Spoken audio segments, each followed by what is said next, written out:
خوای دلۆڤان و خوای بەخشندەتان دەبێت. خۆشحاڵین کە ئەم شەویش لەگەڵ ژبانی هاوکارم با هەموو ستافی بەرنامەی پاشیو لەگەڵتانین و لە پاشیوێکی دیکە ئەگەر خوددا تەمەن یار بدات ئەوە ئەم بەرنامەش بە کۆتایی دەگەینین و تەنها ئەو پەڕی چوار بەرنامەمان نابێت چکام شەوی 26 ڕەمەزانە و ئینشاءڵڵا تا ئێرەکە هێناومانە دوعا و نزا و ڕاناوکانمان قبوڵی لای خوای گەورە بوو بێت و سپاسان شەکەین کە ئێستا بە دیار بەرنامەکەی ئێمەوە دانیشتن و ژبان شەوت باش و وی شەوەتە باشتر و خۆشتر ئینشاءڵڵا. سەلامەت. السلام عليكم ورحمة الله وبركاته. بسم الله الرحمن الرحيم. شباب 26 وكي أفكار مصوبة البحث ذكري. أنا مش رح أحكي كيف خوشي وحتى إنه كتن دروسية كباش ما هي خدي أم جهاندين حتى وان شبت فيروس. مش رح يديجي أم خمجيني. شكي ما يومي هاد شكوتي ما تقول صباحينا دوزبانة سيزبانة چهار بيومي ده خلاص. ما بس ما ججنا. ليه براستي مروي خمجيني دلنا راحتك وزيكو اف ميوانه قدر جران يا خدي بو مفريكي يزيد درباز ايش لا خديش ما قبيل كت روجي ونفيش طاعت عبادته هر بسلمانه كي كريل هر جاكي واف شفاجي نو خدي لي بينينو باشي وكني داس بكين بابت الجرين كاف شفاجي بحث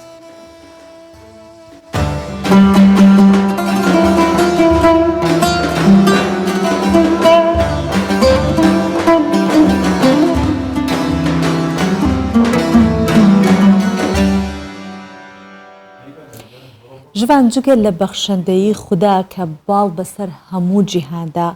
ڕادەکێشێت و باڵی بەسەردا دەکێشێت لە هەموو مانگەکانی دیکە بەڵام بەتایبەت لە مانگە زیاتر خوای گەورە بەخشەندەیی زیاتر و زیاتر و زیاترمان پێبەخشێت لەگەڵەوەشا مرۆڤەکان چونکە خەلیفەی خوددان لەسەر زەوی هەندێک لەو خوڕەوشتە جوانانە وەردەگرن و بەخشندەیەکی زۆر جوانیان هەبێت هەندێکیان بە زۆری جۆرا و جۆر بەخشندەیەکەن لە یەکێک لەوانە چەند ساڵێکە ئافرەتێک لە ڕانیە ئێواران خواردن بۆ خەڵکی هەژار و بێلانە ئامادە دەکات بە تایبەت بۆ کەسانی کە شەوان لە ناو بازار ڕۆژ دەکەنەوە و یاخود باڵی شوێنێکیان نییە نەوایەکیان نییە بۆ پشودان لە مانگی ڕەمەزانیشدا هەوڵیان داوە یاخود هەوڵی داوە خواردن بۆ ژمارەیەکی زیاتر لە کەسانی بێلانە و هەژار ئامادە بکات و ئێواران پێش بەربانگ بیانگەێنێتە دەستیان هەرچەندە و ئافرەتە ئارەزوو ناکات کە کەس بزانێت ئەو کێیە بەڵام لە ڕێگەی بەرنامەی پاشیوەوە داوا لە خوا پێداوان دەکات خەڵکی هەژار لەبیر نەکەن نمونێتێکی وێزی دەکەیت و بەرەفڕۆنی الله أكبر الله أكبر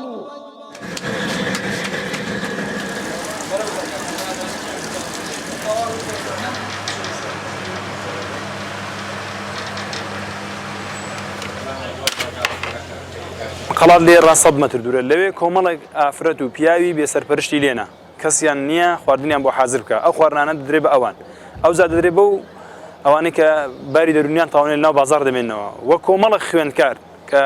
لە شارەکەمان دەخوێنن کە ئەوانیش کەس خواردنیان بۆ حازرکە ئەمە ئەو خواردنانە دەدەین بە ئەوانیش حاجیژن ساڵانی پێشوش ئەو پرۆژەی هەبووە بەڵام بچووک بووە خۆشبەختانە ئێمە ئەو ساڵ ئەو پرۆژەمان گەورە کردووە لە ڕێگای کۆمەڵە خێرخواست کە وەکو حاجیژن نانەوێ ناویان ئاشکرا بێت کۆمەڵە خەڵک بۆ نمونە پێمان دەڵم بڕۆن گۆشت بێن لە فلان شوێن مریشک بێن لە فلان شوێن ئەرزاق بێن لە فلان شوێن خۆی ئەو شوێنەی کە ماڵی حاجیژنی لێ ئێرە جێی نیشتە جێبوونی خۆیان نییە لە ناو جەرگەی شاری ڕانیە ئەگەر بەکری بدا کرێکی زۆر باش 500 هزارێک دەکات بەڵام ئەو هاتووە خانووکەی خۆی بەکرێ نەداوە لە خزمەت هەژاران و کەم دەرامەت و ئەوانەی کە نەخۆشی دەرونیان هەیە و باری دەرونیان تەواو نییە لە بازار دەمێنەوە بۆ ئەوانی داناوە خواردنی تێدا حازر دەکات ئەو پرۆژە پێش ڕەمەزانانیش هەرەوە بەڵام ئێستا ئەو ساڵ لە ڕەمەزاندا گەورەمان کردووە و هەوڵ دەدەین بۆ دوای ڕەمەزانیش بەردەوام بێت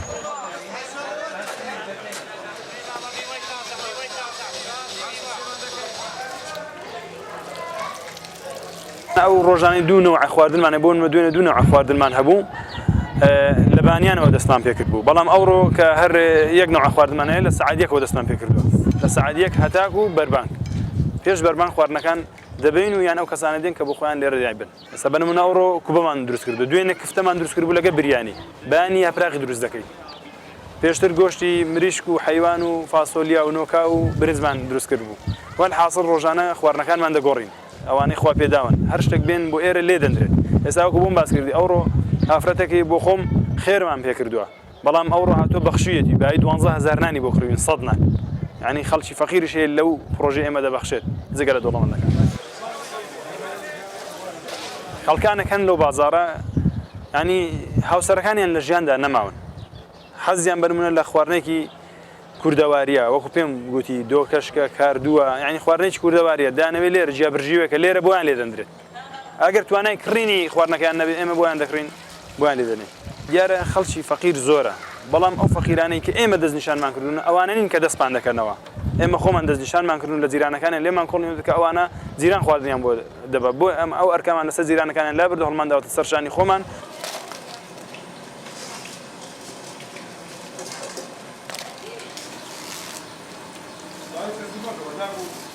هەم لە ڕووی ئاینی و هەم لە ڕووی ئینسانیەتەوە کەسێکی ڕۆژەوان هەر کەسێک بتوانێت خواردنێکی پێ بدا بۆ ڕۆژوشکان نەکەی بەشێک لە خێر و بێری ڕۆژەکەی بۆ ئەو کەسێک کە خواردنەکەی داوە جات جگە لەوەی کە کەسێک هیچ داهاتێکی نییە ئاوات بە سفرێکی خەرەباڵغی دۆڵەمەند و خواپێداوەک دەخوازێ ئەو هەژارانە کە ناتوانن خوانی ئێوارە بۆ خۆیان ئامادە بکەن و نیشیانە ینی نەک ناتوانن ئامادەکەن نیشیانە ئامادەی بکەن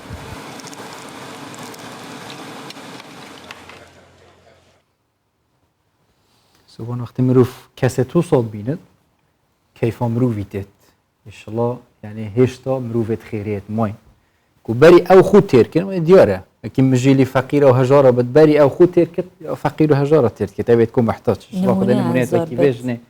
زێدە کرد و هیڤیا مەژیش دەوڵەمەند ئەوە لێ بگەڕین کۆ کەسێک تو ساڵ چاوانە پارێ خۆ ئەوێ کول بەرە بکنە خێر تەسلیمی وانە بکەن ئەو خێرێت مازم کرد بێگومان وەک دەشوترێت ئەوەی کە دەبەخشێت زۆر باشتر ئەخەوێت و ئەخوات وەک لەوەی کە بەس کۆ دەکاتەوە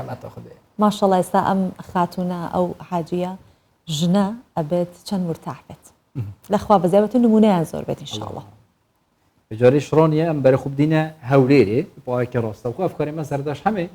لێ بەحسە کەش هەوایەت ناف هەولێرێدا کە تایبەتیژی شەوێت دوماهیکێت هەیوا ڕەمەزانە پیرۆزە زەرداش ئەفدامێتە باش پشتەیە دیارە ئەزبار کم توت ناوا یەکش مزگەفتێن ناوا باژارە هەولێرێدا بزانین کۆم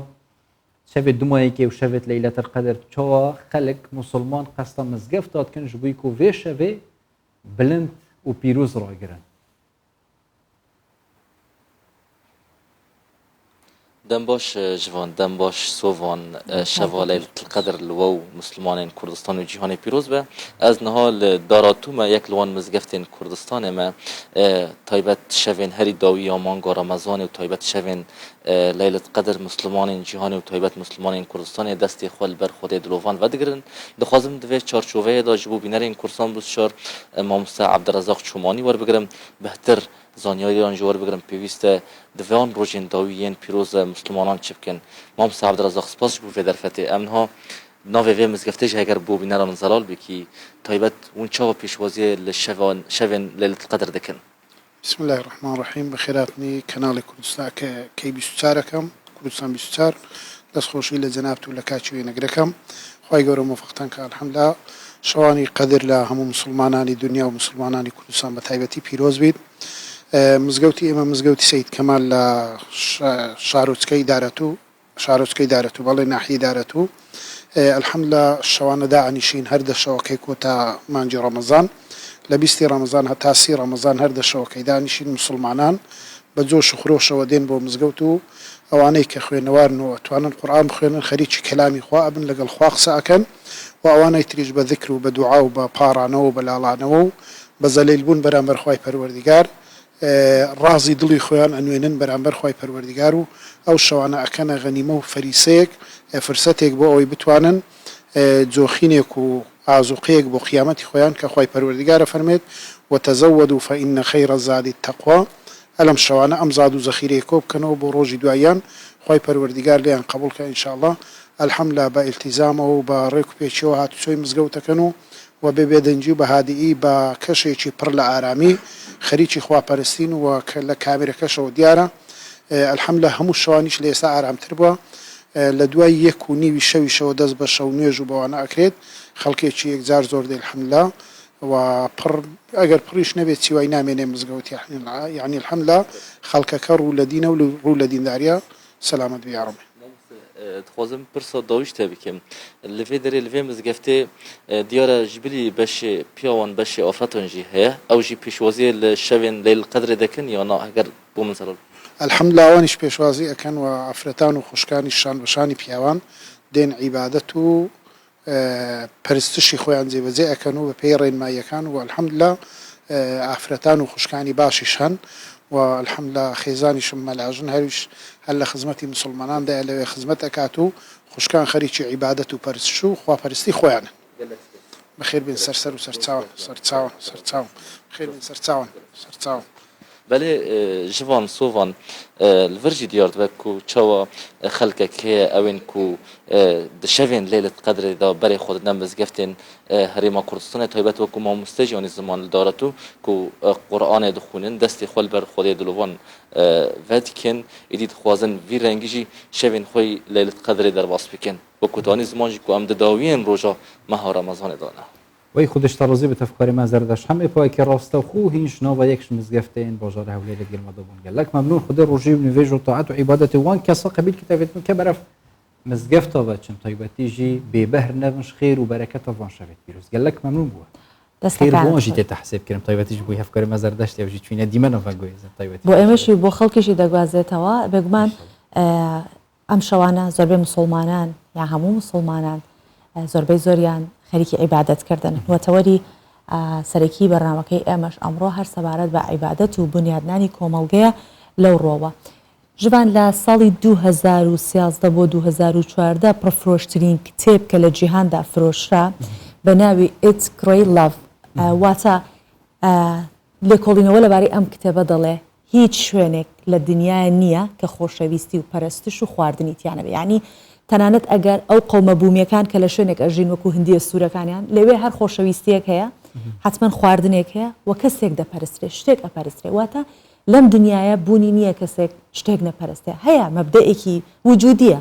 بە شتێک باوەڕەکە هەبێت هەندێکیش هەیە نەوان نییە حتمما شتێک ئەپەرستێ بۆیە عیبادەتکردن و بنیادنانی کۆمەڵگە شتێکن دوو دوانەی لە یەک نەکراون دوو دوانن بە یەکەوەن بۆیە سەبارەت بەم بابەتە دەمانەوەی زۆر زیاتر قسە بکەین بزانین کاریگەرەکانی عیبادەت و هەروەها بنیادنانی کۆمەڵگە بە چ شێوەیەک دەبێت بۆ ئەمە بەستەش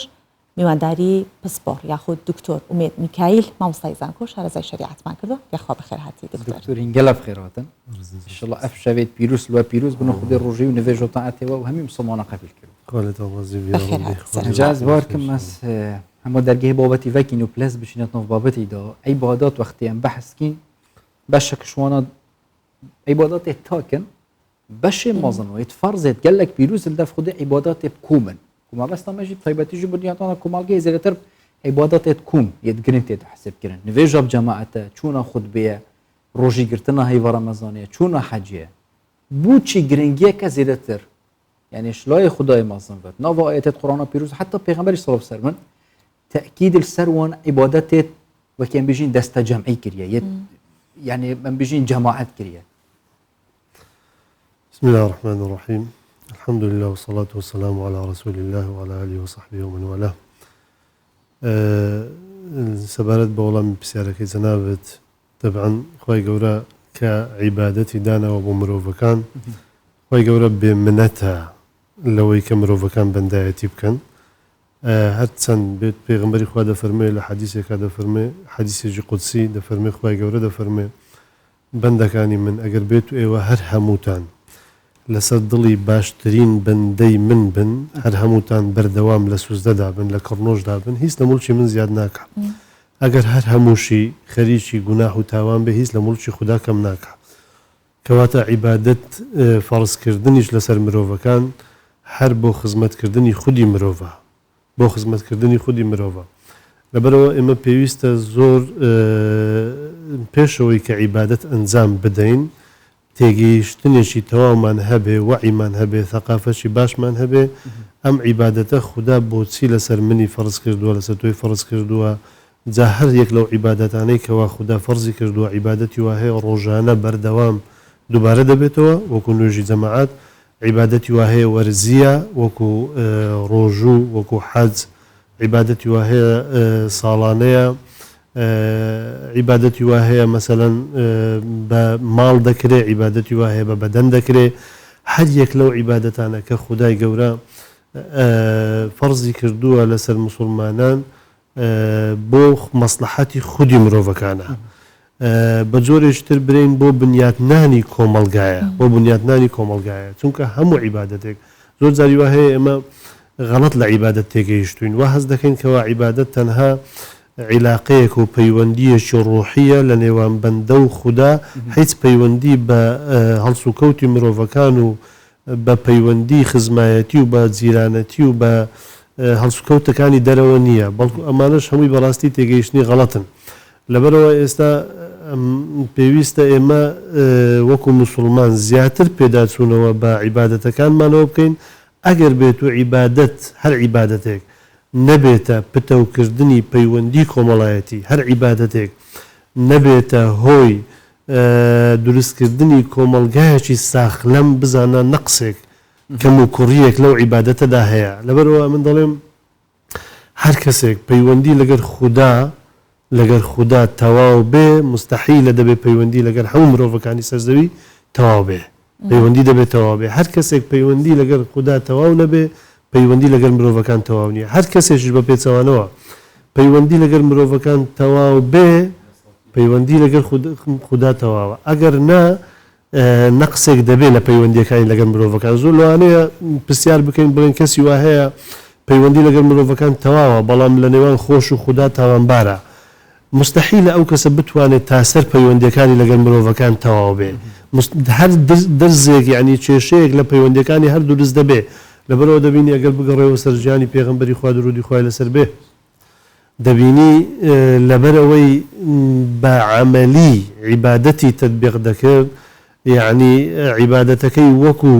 کاردانەوە هەبوو لەسەر ژیانی ئەوە بۆ دروستکردنی کۆمەلگایەکی ساغڵەم لەبەرەوە دەبینی پەیوەندیەکانی حتا لەگەر کەسی غەیرە دینیش هەر پەیوەندێکی تەندروست بوو پەیوەندێکی تەندروست بوو چونکە قورآنی پیرۆز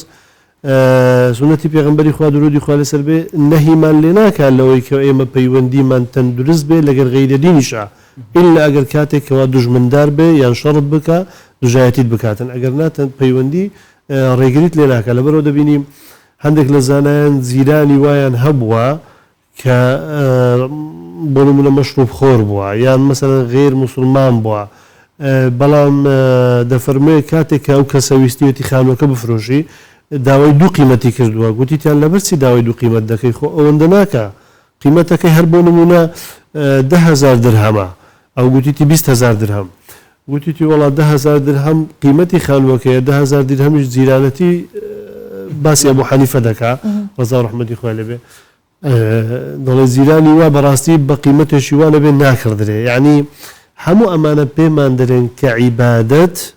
عیبادەت خوای گەورە کە فەرزی کردووە بۆ یەک لە هۆکارە سەرەکیەکانی عیبادەت حکمەتێکی سەرەکی عیبادەت بۆ بنیادنانی کۆمەلگایەکی ساغڵەمە بۆ بنیادنانی کۆمەلگایەکی پتەوە کۆمەلگایەکی متەماسکە کۆمەلگایەکی هاوکارە لە نێوان یەکتریدا جا هەر عیبادەتێک بە جۆرێک هەر عیبادەتێک بە جۆرێک ئەوەی کە جەنابەت ئاماژت پێکرد گوتت لەبەر زۆر گرنگی بە یعنی تاکید لەسەر ئەم عیبادەتانە کراوەتەوە بۆ نمونە نوێژی بە کۆمەڵە فەریزەی حەجە بابەتی ڕۆژوە بابەتی مەسەلەن زەکاتە ئەوانە هەمووی یعنی لەبەرەوەی ئەمانە هەمووی پتەوکردنی پەیوەندیەکانی کۆمەلگای تێدایە کۆمەڵایەتی تێدایە ئەگەر بێت و ئێستا ببینە سەر بابەتی بۆ نمونە نوێژ پێت دەڵێ کە ڕۆژانە تۆ خەڵکی دەوروبەری خۆت گەڕەکەکەی خۆت لە هەر گەڕەشێک کە مزگەوتێکەیە ڕۆژانە خەڵکی گەڕەکەکەی خۆت بەسەر دەکەیەوە دەزانی کە چێ نەخۆشە چێ کێشەیەکی هەیە لە ژیاندا چێ یعنی لە ڕێگای ئەم مزگەوتەوە لە ڕێگای جەماعەتەوە لە ڕێگای مامۆستاوە دەزانی خەڵکی هەژار و نەدار چێە لەبەرەوە دەبینی زۆرترین کۆمەک و یارمەتی بە خەڵکی هەژار دەگا لە ڕێگای مزگەوتەکان پێیان دەگا لە ڕێگای مامۆستایانی ئاینی پێیان دەگا لە ڕێگای ئەو کۆبوونەوەی کەوا لە مزگەوتەکانە دەکرێت بۆیە جگە لە مەسەلەن هاوکاریکردنەکە پتەوکردنی برایەتیە خۆشەویستیە چونکە ڕاوەستانی مسلمانان بە یەک ڕیزە پێکەوە ئەمە هۆکارێکی زۆر بەخوتە بۆ پتەوکردنی ئەم پەیوەندی و نەهێشتنی بۆ منە هەر حقد و حەسادەت و هەر بغز و خینەیەکە لە نێوان هەر مسلمانێکدا بێت. بەڵێ مامۆستا دکتۆر ئومێد با من لێرە یەک ئاماژەیەکم هەیە بۆ شتێک مادەم بنیاتنانی کۆمەڵگەی بەدواوەیە عیبادەت لە ڕێ عیبادەتەکانەوە ئێمە ئەتوانین چۆنەڵێ کۆمەڵگە ڕێک بخەینەوە لە کاتێکدا سست هەبین لە عیبادەتەکانمان ئیلا ئەبێت عیبادەتێکی وەرزی هەبێت عیبادەتێکی ساڵانە هەبێت ئەوانە یەکتۆ جۆش و خۆشمان بۆ ئەهێنێتەوە بەگشتی باس ناکەم خەڵکێکی زۆر هەیە عیبادەتەکانیان بەردەوامن لە کاتێکدا یەک شتێکی بچووک بە بیری خۆم و بینەر و ئێوەشی بێمەوە خوای گەورە لە زۆربەی قورئانە نیوەی قورئان باسی نەبی موسایە زۆر باس لە نەبی موسا کراوە بەنەسەن بە نەبی موسا ئەڵێت وإن اصطنعتك لي وأنا اصطنعتك لنفسي وأنت في أعيننا وتولج يعني إيمت چاودری تو أكين وتوشم بو خوم دروس كردو يعني جارانتي جرين كارتي بيداوا كتو بو إيمي من توم بو خوم دروس كردو أو أجر بو هرك مروفيكي آساي أم سردم داو بسيط تسهل غير العبادة وايا أثر تاو جرين كارتي بدل بوشي إيما أزانينو أنبيانا برو لقل أوش هر بردوام بونا العبادة بو نوستاون چونکە بنیادی کۆمەڵگان بۆ ئێمە ئەوەستین ئەمە چیرۆکێکن کە بۆ ئێمە ماونەتەوە بیبینین بۆ ئەوەستین ئێمە لە عیبادەتەکان بۆ سستەبین بەخۆی کەم تەرخەمی لە عیبادەتدا لە نێوان مرۆڤەکانە یعنی کە هەیە ئەو کەسانەی کە ئێمە باس لەو کەسان دەکەن کە باوەڕیان بە عیبادەت هەیە ئەوەی کە باوەڕی پێ نییە ئەمە باس لەوە شتێکی تر باس لەو کەسان دەکەن کە باوەڕی پێ هەیە جاری وا هەیە مەسەرەن تەمبەڵیە بەڕاستی هیوا هەیە زۆر کەسی وا هەیە تەمبەڵی وای لێ دەکا کە لە عیبادەت بوەستێ زۆر کەسی واش هەیە مەسەلەن برێم جۆڕایەڵی نەفس و شەیتان و ئەمانە دەبێتن یعنی کەم تەرخەمی لە عیبادەتدا دەکا کەم تەرخەمی لە عیبادەتدا دەکا ئەگەر نا عیبادەت هەندێک عیبادەتی وا هەیە بە تایبەت بابەتی نوێژ کە ئەوەندە گرنگی پێدراوە لە ئاینی پیرۆزی ئیسلامە نەک یعنی وازهێنان کەم تەرخەمیشی تێدا دروست نییە کەم تەرخەمیشی تێدا دروست نییە یعنی تۆ لەو نوێژە کەم تەرخەمی بکەی نوێژە کە ئەنجامیشی بدەیت بەڵام کەم تەرخەمی تێدا بکەی هەر دروست نییە قبول نییە نوێژەکەت عیبادەتەکان بەگشتی وەکو باسم کرد ینی پێغەمبەران درودی خۆیان لەسەر بێ کاتێک کە خوای گەورە باسی حەزەتی موسا دەکا وەستەنەعتوکە لنەفسی یان باسی پێغەمبەری خوا درودی خوای لەسەر بێ مەقامی مەحمودی پێداوە بەڵام لەگەر ئەوەشدا لە عیبادەتە بەردەوامە عایشە ڕەزا و ڕەحمەتی خوای لەبێ پێی دەفەرمێ ئەی پێغەمبەری خوا ئەی خودای گەورە لە تاوانی پێش و پاش هەمووی خۆش نەبووە پێغەمبەری خوا لە وەڵامە دەفەرمێ ئەوە لە ئەکون و عەبدەن شەکوورە ئەی نابێ منیش سوپاس گوزار بم لەسەر ئەو نیعمەتێک کە خوددا بە منی داوە یعنی پێغەمبەران سوپاس گوزار بووینە لەسەر ئەو گەورەیە کە خوددا پێیداون لەسەر ئەو هەڵبژاردنە ئەوان سوپاس گوزار بووینە هیچ کات کەم تەرخەمیان نەکردووە لە عیبادەت ئەو پلاوپایی کە هەیەیان بۆ مەغڕوری نەکردوون وایان لێ بکاکەوە کەم تەرخەمی لە عیبادەتدا بکەم بەڵکو بەعکسەوە زیاد بەردەوام بووینە لەگەرەوەشدا ڕاحەی نەفسیشیان هەبووە ینی ئێمە ناڵێن کەسێکەوە بەردەوام لە عیبادەتدا بێ هیچ کات ئیسراحەت بەخۆی نەدا لەبەرەوە پێغەمبەری خوا درودی خوای لەسەر بێ دەفەرمێ کەسانێک هەندێک لە سەحابە چوونە لای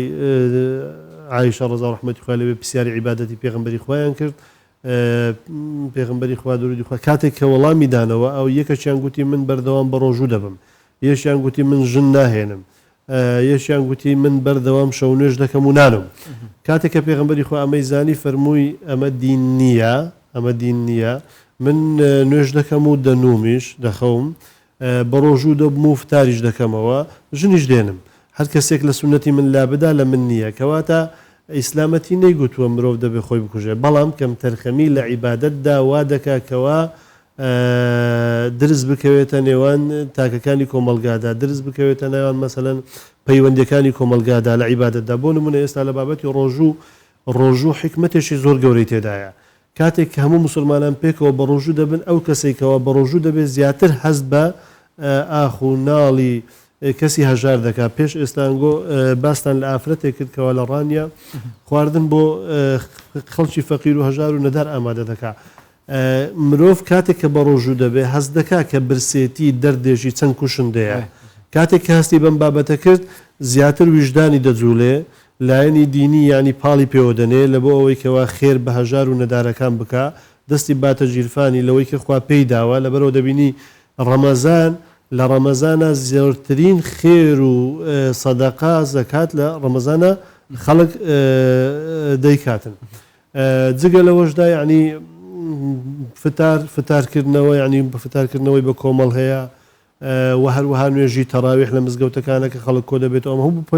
پتەوکردنی پەیوەندی کۆمەڵایەتیە یان بابەتی مەسەلەن زەکاتە زەکات لایەنێکی زۆر گەورەی کۆمەلگا وا دەکاتن کەوا کۆمەلگا بێتە کۆمەلگایکی متەماسک خۆشەویستی دروست ببێت لە نێوان تاکانی کۆمەلگادا کاتێک کەوا دەوڵەمەندێک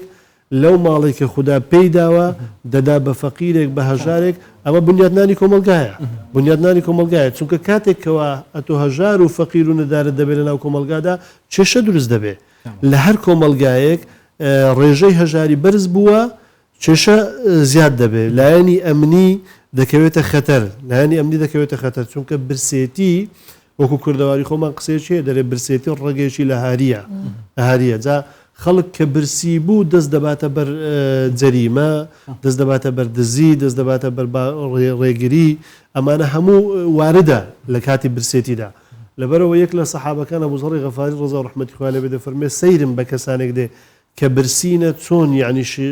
سیلاحەکەی چەکەکەی هەڵناگرێ بۆ ئەوەی بە دوای خواردن بۆ خۆی پەیدا بکە ینی بە چەک خواردنی پەیدا بکە ینی برسێتی ئەوەندە کارێکی خەتەرە عفوم دەکەی لەبەرەوە دەبینی پڕکردنەوەی ئەم خەتەرە لە بۆی خەتەرەکە نەمینێ ئەمنیەت لە ناو کۆمەلگادا دروست بێ خوای گەورە زەکاتی فەرز کردووە سەدەقەی داناوە لەسەر مسلمانانە ئەمە خۆی لە خۆیدا بنیادنانی کۆمەلگایە دکتۆر یعنی ئەگەر هوسایە کۆبراک ئەگە بشتە مزگەفتە دی بەحسین نوێژە جەماعەت سەرەوی یە چەمان دی حتا شتە مزگەفتە نوێژە خوب جەماعەت کرد بێ سڵاڤە ڤی بکرد و بسیارە حاڵی ڤی بکرد و ڤی بکرد ڕاست دە دەرکەوتێتە ماڵ ئەس باوەڕکەم ئەگەر وسەبت بەس دێ نوێژێکی بۆی تەحسیبکردن و نوێژە جەماعەت چەندێت تۆکە 27 ئەگەر وسەبت مەبەس لێ نوێژە جەماعەت ناوە کە تو بچە ماڵە خودێ مزگەفتێک مەبەس لێ ئەوە دەوروبەرە بپرسی حەجی هەر وسە حەج ڕوکنەکێ ئیسلامی مەزنە و مەبەس لێ ئەوە تو بچی دنیای ببینی وان علاقەتە دروستکی وجعلناكم شعوبا وقبائل لتعارفوا ئەگەر جهەکەوەتی حەجە تعارفەک نەبێت یعنی هەر تو چوی سەردانە ماڵە خودی تێوەکیری بەلاش ئەنژی ئەفتی گەشتنەوە خەلەت نینە دەستت خۆش بیشتشی زۆر جوان بەبیری نامەوە پێشەوەی بێمە سەر بابەتە ینی لە مۆزوعی حەج کە باست کرد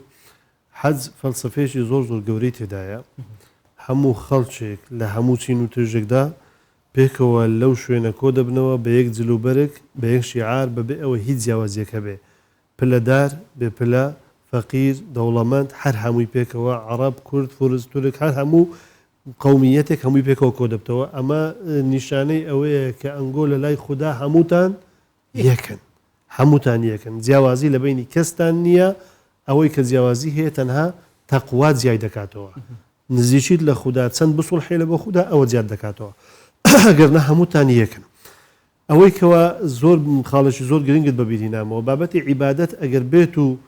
ڕێنمونیت نەکات زۆر جاریوا هەیە ئەمە زۆر خەڵک دەبینین کەسانی دەوروبەری خۆمان بەردەوام هەمووشوی مزگەوت دەکات بەڵام ئەو هەمووشۆکردنی مزگەوتە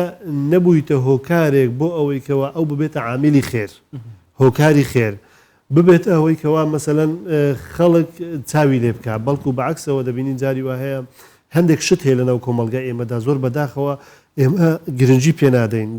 بە کەمی وەردەگرین لە عینی کاتیشدا ڕووخێنەرە هەم ڕووخێنەری کۆمەلگایە هەم ڕووخێنەری ئەو بیرروبە ئەو عیبادەتەیە کە ئەتوو دەیکەی بۆ نمونە ئێستا ئەمە غەیبەت بە شتێکی کەمی دەزانین بە شتێکی کەمی دەزانین زۆر احتیادیە لە لای ئێمە مەسەن دووسێ کەس دادەنیشێت کابرا لەوانێ تازە لە مزگەوت هات بێتە دەرێ لە پێش دەرکەی دوکانێک شتێک شوێنێک لەسەر زادە دادەنیشی دووسێ نەفەر باسی خەڵک دەکات چاوی لە دوکانی فلانە چاوی لە ئیش و کاروباری فلانە چاوی لە سیارەی فلانە چاوی لە خانی فلانە باسی ئەو دەکات وەڵحاصل ئەو موزوعانە وا هەز دەکات کە شتێکی کەمە بەڵام ئەوە بەڕاستی دەفەرمێ پێغەمبەری خوا درود و خۆی لەسەر بێ وەکو چۆن ئاگرێک پوش دەستوێنی بەو شێوازە حەسەناتت دەبا چاکەکانت دەباتن ئەوزە حەسادەتە غەیبەتکردنە یعنی ئێمە زۆر بەداخەوە لەناو کۆمەلگای ئێمەدا هەندێک کار باوە خەڵک خۆی بە مەشغول کردیە بەشتی زۆر زۆر خراپ کە بەداخەوە حەقوای ئەو شتانە هەمووی بەلانێ خۆی بێ مەشغولی حاڵی خۆی بی مەشغولی حاڵی ماڵ و منداڵ و خێزانی خۆی بی مەشغولی بنیادنانی وڵاتی خۆی بی ئێمە لە جیاتیەوەی کە ئەو هەموو خەڵکی ئێمە بەبێئیشی لە چایخانەکان کە دادەنیشن لە پارکەکان دادەنیشن لە چەسقامەکان دادەنیشن ئەگەر بێت ئەو هەموو خەڵکە بێ ئیش بکە لە پرۆژێک لە بابەتێکە باوەڕ بکە وڵات زۆر حاڵی لەوە باشتر دەبێت ئەوەی کەەوە ئێستا دەیبینی لەبەرەوە دەڵێن جارێکیان نازانم ئایا تا چەند ئەو قسەی ڕاستە کابراایەکی سینی هاتوۆتە لای پارکی شار و ئەوانە بەوێداتێ پڕیۆگوتی و خەڵکە هەموو بەبێشی لەبەر دانیشتینە وتیان وڵ ئەوە چ بکەن بێ ئیشن و ئیشیان نییە و گوتی فەربا با خۆیان خەریکی سعات درستن کردن بکەن وای دەزانی کە سعات دروستکردن شتێکی وە ئاسانە لای مەکوورەوەمە ئەگەر ئەومانزانی بە خۆمان خەریک دەکرد جا خەڵک ئێستا لە ڕەمەزاندا جاری وهەیە کابرا دەرێ با وەختی بکوژم وەقت کوشتن یعنی ئەتوو بەبێ ئیشی دابنیشی باسی خەڵک بکەی حەسادت بە خەڵک ببەی باسی ئەرز و ناموسی خەڵک بی ئەوە وەخت کوشتن نییە ئەوە وێرانکردنی خۆتە وێرانکردنی ئەو بیر و باوەڕاتە کە هەتا لەبەرەوە دەبینی ئێستا نەخۆشی نەفسی لە ناو کۆمەلگای ئێمە گەلە زۆر بووە نەخۆشی نەفسی گەلە زۆر بووە نازانم درکتان بەوە کردووە یان نا زۆربەی زۆریشی ماحتراماتی بۆ خاتون یعنی زۆربەی زۆریشی لە ناو ئافرەتان گەلە زۆر دکتۆر نەکار لە ناو کۆمەلگای هەر بە گشتی لە جیهان ئێستا نەخۆشی نەفسی شتێکی زۆر هەمووی بابەتەکە چییە سیر کە پێغمبەری خوا درود و خوا لەسەر بێ دەفەرمێتی دەفەرمێ من لە ئێوە ناترسم لە فەقیری یعنی ئەگەر فەقیر بن ئێوە بەردەوام خواتان بەفکرا طبیعەتی مرۆڤ وایە لە کاتی فەقیری بەردەوام خودای بەفکرا لە فەقیری لێتان ناترسم بەڵام لە چی لێتان دەترسم لەوە لێتان دەترسم کە دنیا بەسەرتاندا ببتەوە یعنی خۆشیەکانی دنیا لە زاتی دنیا مەلەزاتی دنیا زۆر بێ ڕەفاهیەتی دنیا زۆر بێ ئەو کات ئێوە خەریکی منافەسە بن دەست بکەن بە منافەسە پێش بڕچێ لەسەر دنیا ئەو کاتە بەڕاستی نقطەی هیلاکەتە ئێستا خەڵک هەمووی مشتی مەشغولە بەو بابەتەوە مشتی مەشغولە بە حەسادەت گەلە زۆر بووە خەڵک زۆر ئێستا بڕۆ سەردانی ئەو شوێنانە بکە کە ڕوقیە بۆ خەڵک دەکەن کە دەخوێنن لەسەر ئەو نەخۆشانە ومع احتراماتی یعنی سەدانەوەتی زیاتریش هەر ئافرەتە لەبەر چییە هەمووی بابەتی حەسادەتە هەمووی بابەتی باسکردن و چاولێکەریە بزەبت چاولێکەریە زۆر بەداخەوە کە ئەمانە هەمووی هەم ئینسان لە بۆ عیبادەتی خۆی یان نێوان خۆی و خوددا بەڕاستی لاواز دەکا هەم عیبادەتەکە کاریگەری نابێ لەسەر ئەو مرۆڤە هەمیش مجتەمعشی بەرەو مجتەمعێکی ڕوخێر دەڕوە ئەگەر بێت و خەڵک هەمووی مەشغولی حاڵی خۆی بێ لەبەرچی پێغمبەری خوا درود و خۆی مە کاتێکەوە باسی عیبادەت و بنیادنانی کۆمەلگا دەکەین شتێکی زۆر گرنگم بەبیر هاتەوە پێغمبەری خوا درودی خوا لەسەر ئێمە زۆر جاری وا هەیە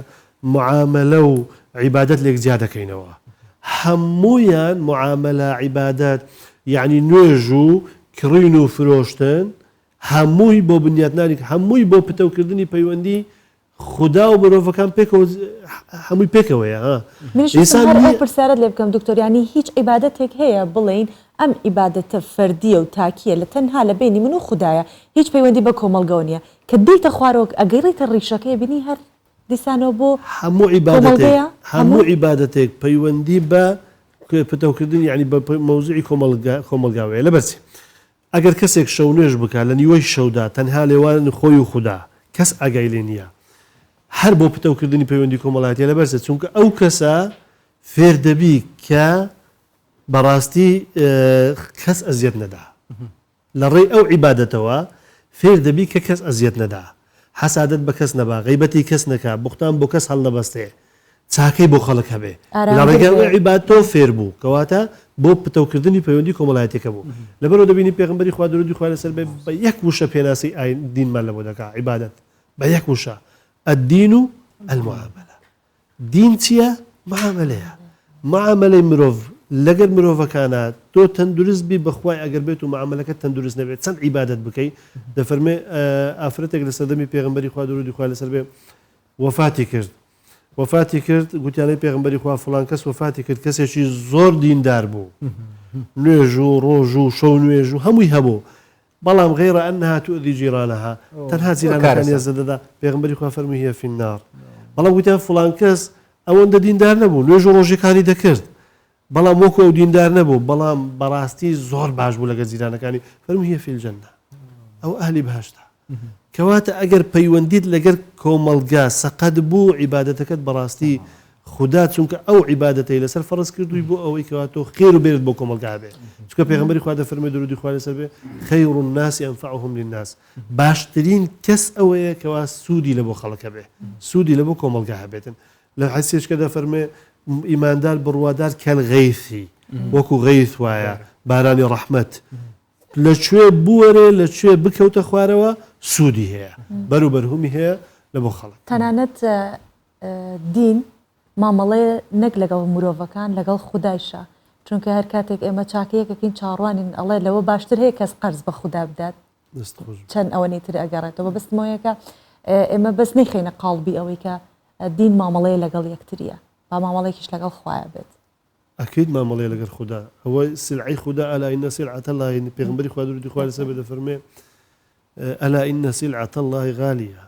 سلعەتی خوددا کە بەهەشتە غالیە زۆر بەنرخە يعني دەبێت تۆ بۆیە خوای گەورە لە قورآنی پیرۆزە دەفەرمێ إن الله اشترى من المؤمنين أنفسهم وأموالهم بأن لهم الجنة خدا لإيمان داران كريويتي نفسيان وماليان لبرانبرياتي لبرانبريات جنة كواتا تأكيد لقد خداج تو ما ملدا كي بو أوي كوا لبرانبريا باداش ورقي باش دكتور مادام ويا كابراك دلي بيني خوم وخوا اشتكى بيني خوم وخواه أو كاري هجاران دكام سلام لەوی دەکا سەلام لەوی دەکا لە ئەحواڵی برادر خزم و کەس و کارداک و باب خوشک و براکانی هەمووی دەپرسی کابراچی لەسەر خووە ڕەحەتە بەڵام نوێژ ناکە دەڵێ مادەم ئاین هاتووە بۆ ئەوەی معاملە بی لەگە ئینسان و هەڵس و کەوتم باش بی لەگەڵ ئینسان ئەوەتە ئەمن باش ئینسانێکی باشم نوێژیش ناکەم ڕۆژش ناگرم ئەوە بینی خۆم خوایە ئەوە ڕاستە یان ئەوەی دیکەش دەسڕێتەوە خۆی کاتێک کە تۆ باوەڕت بە دین هەبوو گوتت مادام دین هاتووە بۆ مامەڵە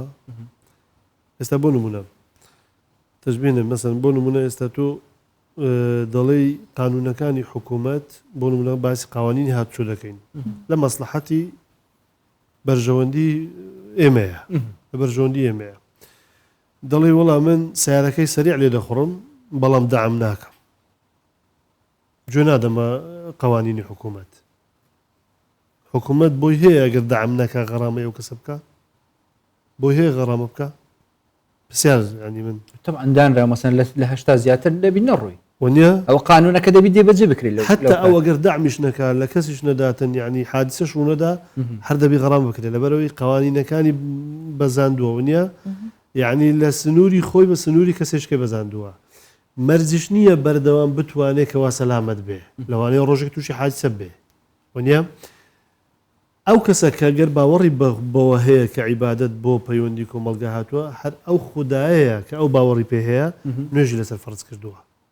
نوێژی لەسەر واجب کردووە بە ئەو فەرمانەی خودداش جێبەجێ بکە ئەو فەرمانی خودداش جێبەجێ بکە ئەگەر ئەو بێت و ئەو فەرمانی خوددا جێبەجێ نەکاتن وەکو ئەو تازەوە نمونەمانی ناوە عیبادەتەکانی ئەو چاکەکانی تکەی لێ قبول ناکرێت لێ قبول ناکرێت ئەگەر بێت و باوەڕی نەبێ هەر چەند مرۆڤ چاکەکار بێ خوددا پاداشتی چاکەکاران دەداتەوە ئەو کەسێکەوە باوەڕدار نییە لە دنیا پاداشتیان داتەوە ئێستا مرۆڤی بێ باوەڕ کە چاکە دەکات دەبینی ژیانێکی ڕەفاهیەتی هەیە بەکەیفی خۆی لە دنیادا هەر خۆشیەکی بووێ هەیتی لەبەردەستیتی خوددا پاداشتی ئەو کەسە لە دنیا دەداتەوە بەڵام دەبینی مرۆڤی بڕوادار زۆر چاکەکاریشە بەڵام تووشی مەسائیبی و مەشاکیل و نەخۆشی زۆر ناڕەحەتی زۆر دەبێت لە دنیا لەبەرەوەی دنیا جێی پاداش نییە بۆ مرۆڤی بڕوادار بەڵکو قیامەت جێی باش دکتۆر یعنی لێرە مەفهومەکە ڕەنگە لە سەرەتا هەتا ئێستا غەڵەتی گەیشت بۆ نمونە مەفهومە باشەکە ئەوەیە هاوکاری سوڤانی دەکەم لە دنیای بۆ ئەوەی دنیاکەم خۆشبی عیبادەتی خواش دەکەم کە نوێژ و ڕۆژە لەوەی ئەو دنیایم خۆشبی هیچ شێشە نییە ئەگەرە تو بنمونە ئێستا عیبادەتێک بکەی بە هەردوو نیەت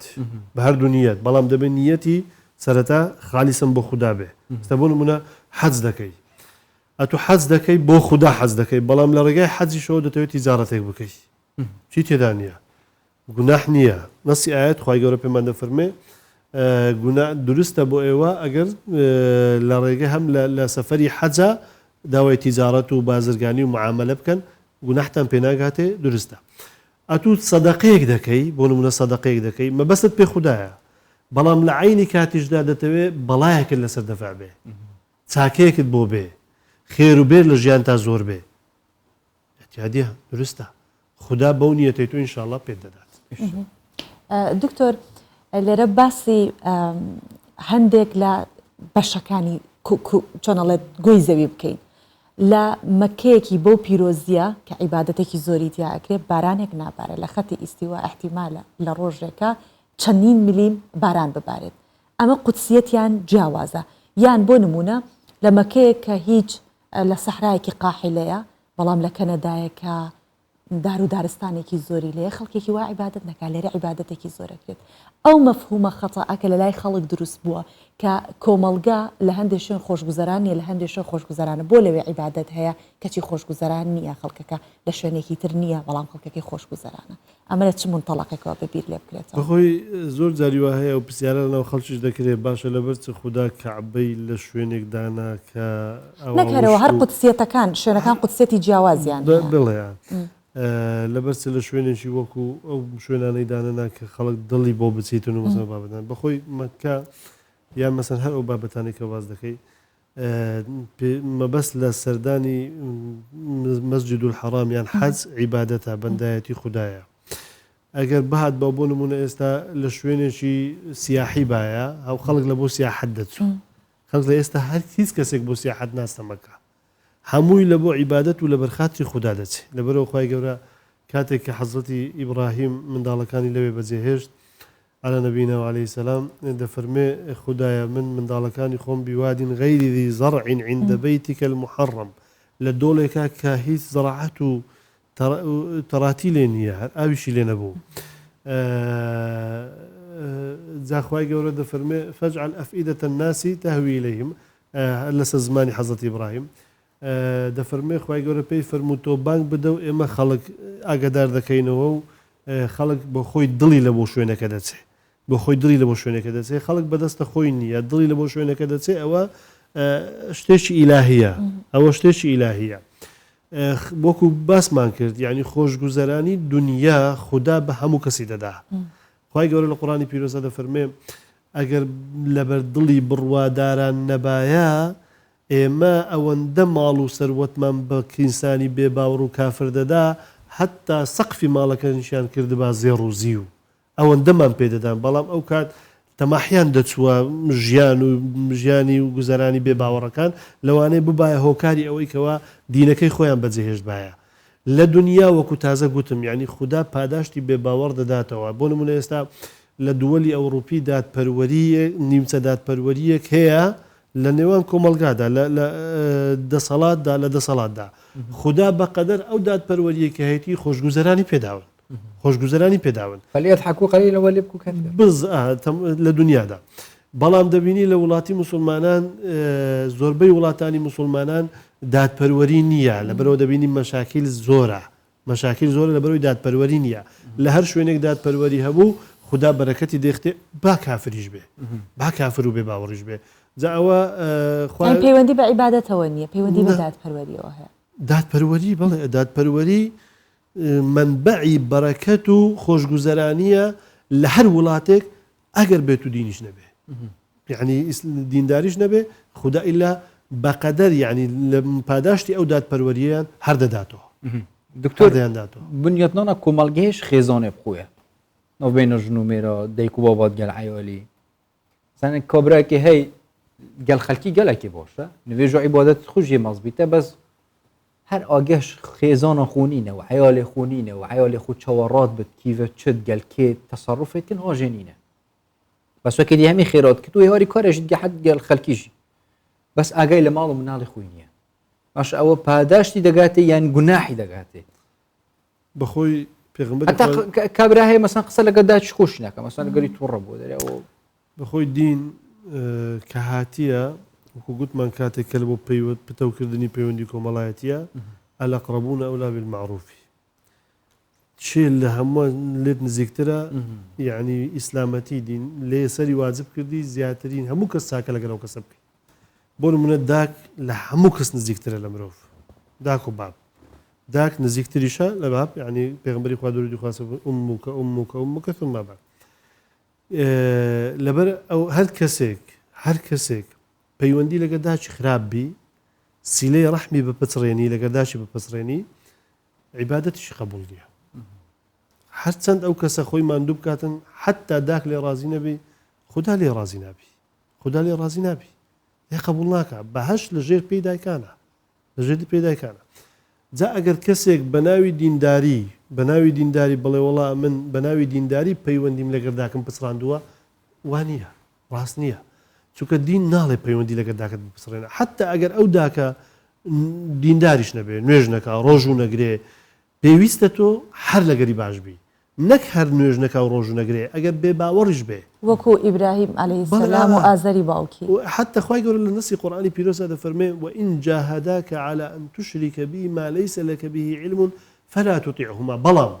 وصاحبهما في الدنيا معروفا ئەگەر بێت و هەولیان لەگەر دای لە بۆ ئەوەی کە تۆ ببیە بێ باوەڕ مشریکیش بەگوێیان مەکە بەڵام لە عینی کاتدا نەکەی قسەی ڕق بکەی وصاحبهما في الدنيا معروفا لە دنیادا بە چاکە لەگەریان بجوولێەوە ئەمە بابەتی داک و باب بابەتی خێزان پێغمبەری خوا درودی خوا لەسەر بێ باشترین چاکەی لەسەر مرۆڤ یعنی ئەو لوقمەیە داناوە کاتێک کە دەیکاتە دەوی خێزانی باشترین دەفەرمێ خێر ئەو خێرەیە کە مرۆڤ لوقمەیەک بخاتە ناو دەوی خێزانی ماڵ و منداڵی ئەگەر کەسێک بڵێ وەڵام من چاکەکارم لەگەر هەموو دنیا وەکو برێ چاکەکار بێ بەڵام لەگەر ماڵ و منداڵی خۆی خراپ بێ بەڕاستی ئەوە پێی ناگوترێت چاکە پێی ناگوترێت دینداریەکی سەقەتە لە دینداریش تێنەگەیشتەوە کەسە چونکە پێغمبەری خوا دەفەرمێ درودی خوا لەسەر بێ خەیڕوکم لأهله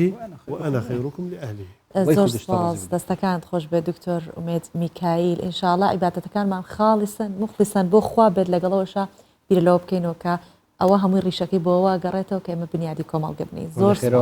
دەستەکان ڕۆژی نوێژ و تاعات قەبیل و ئەف شەڤەل و پیرۆز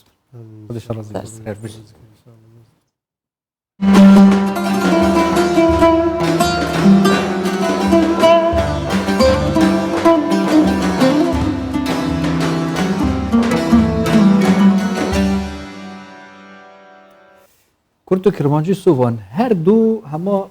بالضبط گرێدای ئەفدونە گەل خەلکیە باش بی بەس پەیوەندیاتە گەل خودەیە سست و پس بە چ قەبیلنەوە گەل خودێ پەیوەندیاتەوە باش بێت گەل خەلکی خراپبی ئەوژی حسێبنەوەت ئیلا هەردوو پێک بەبووەکی وەکیان بێژین هێلا شەمەندە فڕێ هەردوو بێت پێک بە بچن دومەیەکیە بگەهەیە ئارمانجا ویشڵا خودی خێرا ئەم جارێ بەرە خوب دینە ئاکرێ بزانین کات چای لێرێ ئەفکاری ماری حسێن بەرێ خودوە کیڤە دێمە کیڤە بەتاری ئەفدەمێتە باش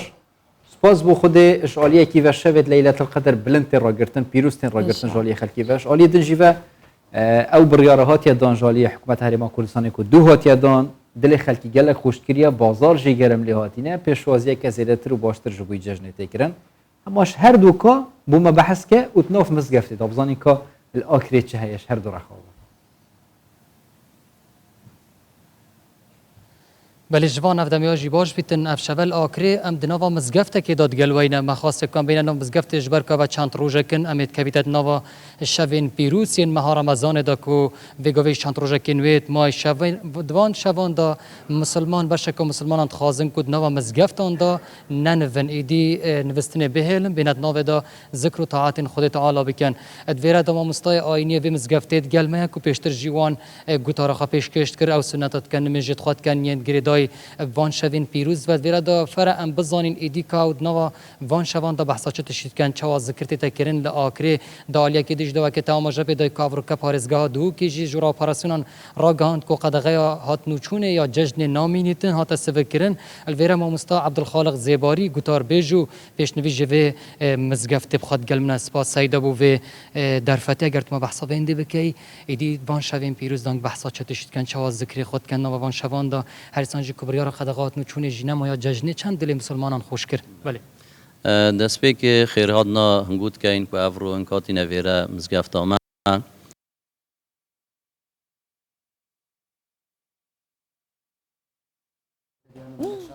ڕزگرێکێکە پەیوەندیەکی بوو دەخوازە لێبوورنێ شەفکاری خو ئاری و گەل مامۆستایانی کیم تایبەتیژی لێ مزگەفتە لێ بوون ئاکرێ هەردەما پەیوەندی هات گرێ دانزە هات وەرگرتن و دیسان بچینێ ئاکرێ لێ کەش هەوا تایبەتیژی لە ئاکرێ کەفکاری ئاریژی لێ بەحەسکری ئینێ وەکەوە دیاش هەلیەکی بە مسلمان و ڕۆژی گەر مژیلی عیبادەتی نە ژالێکی جوێ خۆ حاضر کن بووی پێشوەزیکردنەوە جەژنێ بزانێ کە ئەس بوارکم پەیوەندی قوت بوو یەک جاری ji bo şevê bêt warî xema nexwe şevê bêt xwe hezkirî samê veger neva vî babetê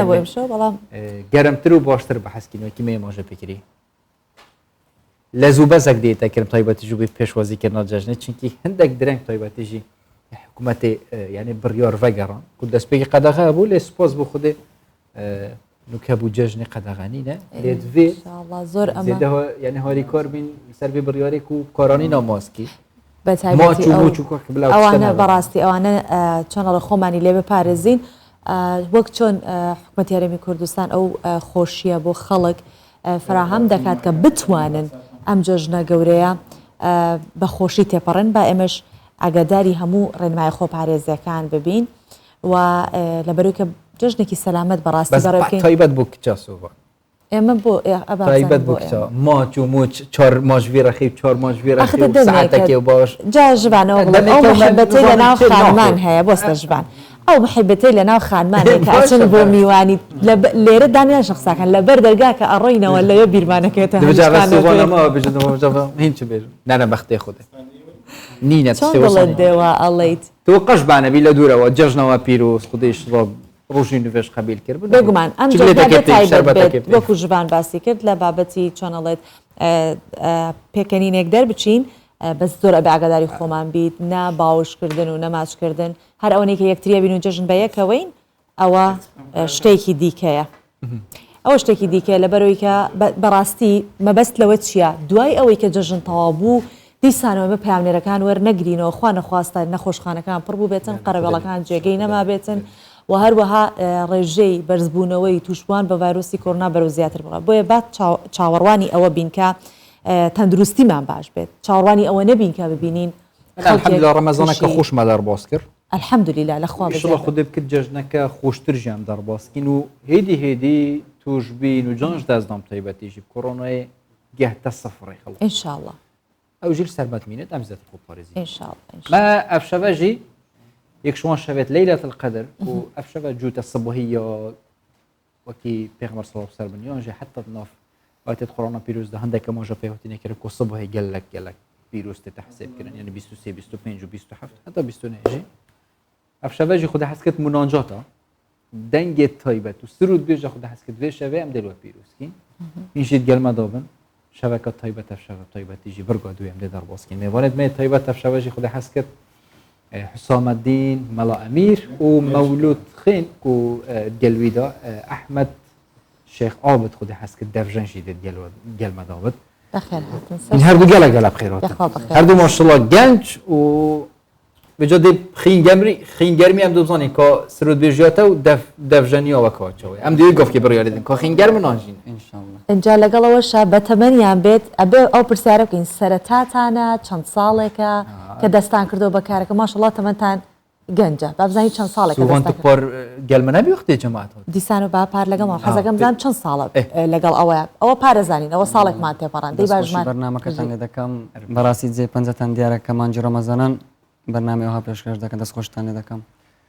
ئەمن حسامەدین مەلا ئەمیر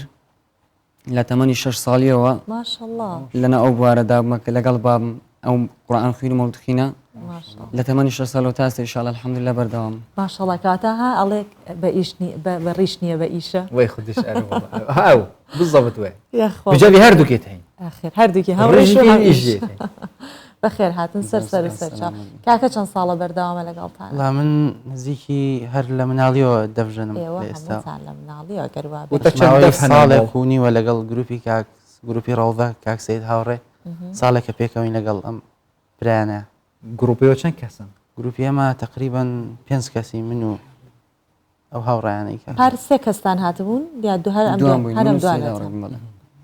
و هینچنە مەولودا ئەف گروپێوە کیری ئەمزانی مەسەرەن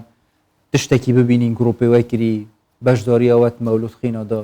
یوتیوبی فەیسبووکی تشتێکی وسەین بەڵافتینیۆژینە بەڵێ بەڵێ بەرنامەمان هەیە کە یان مەولود دەخینینە هەر بابەتە شتمان لە فەیسبوک لایڤی دەکەینەوە ئێستا ئەگەر لە فەیسبوک بەچناوە چی بدەم لۆم دێ یانژ ئەگەر لە ئەکاونتی خۆمان بڵاوی دەکەینەوە لایڤی دەکەین ینی ئینەکانی ئەکاونتەکانی تایبەت بە مناجات و هەرکەس لە ئەکاونت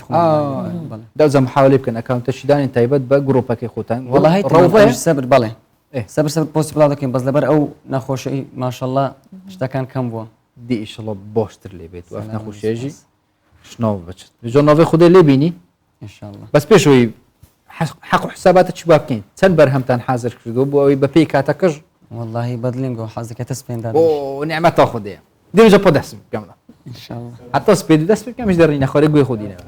جاجبان ئەمانە لەو برادرانن کە هەموو شتێک بۆ فێ مەفتوحەکە والله نعمة تاخذ بۆ فێ مەفتوح چی داواکەی كي داوا سيد كاو تحاجي كاو وسيد عبد الله سيد عبد يلا مانجي رمضان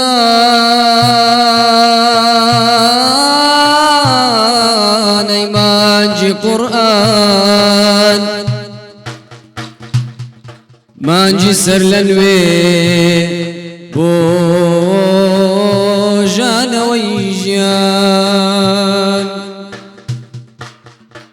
مانجي توبة يا بو گنه باران مانجي تاكيا بوقش مسلمان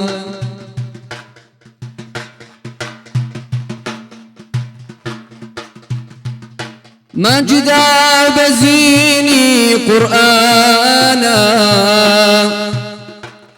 مانجي تينيتي روحي إنسانا مانجي قدراب وقدر قران مانجي قدراب وقدر قران بو مسلمان اني قش زهان خوايا بو خاطري مانجي رمضان لمن رازي بي لها أرض جهان شوان خلواتان مضبه أغياران شوان خلواتان مضبه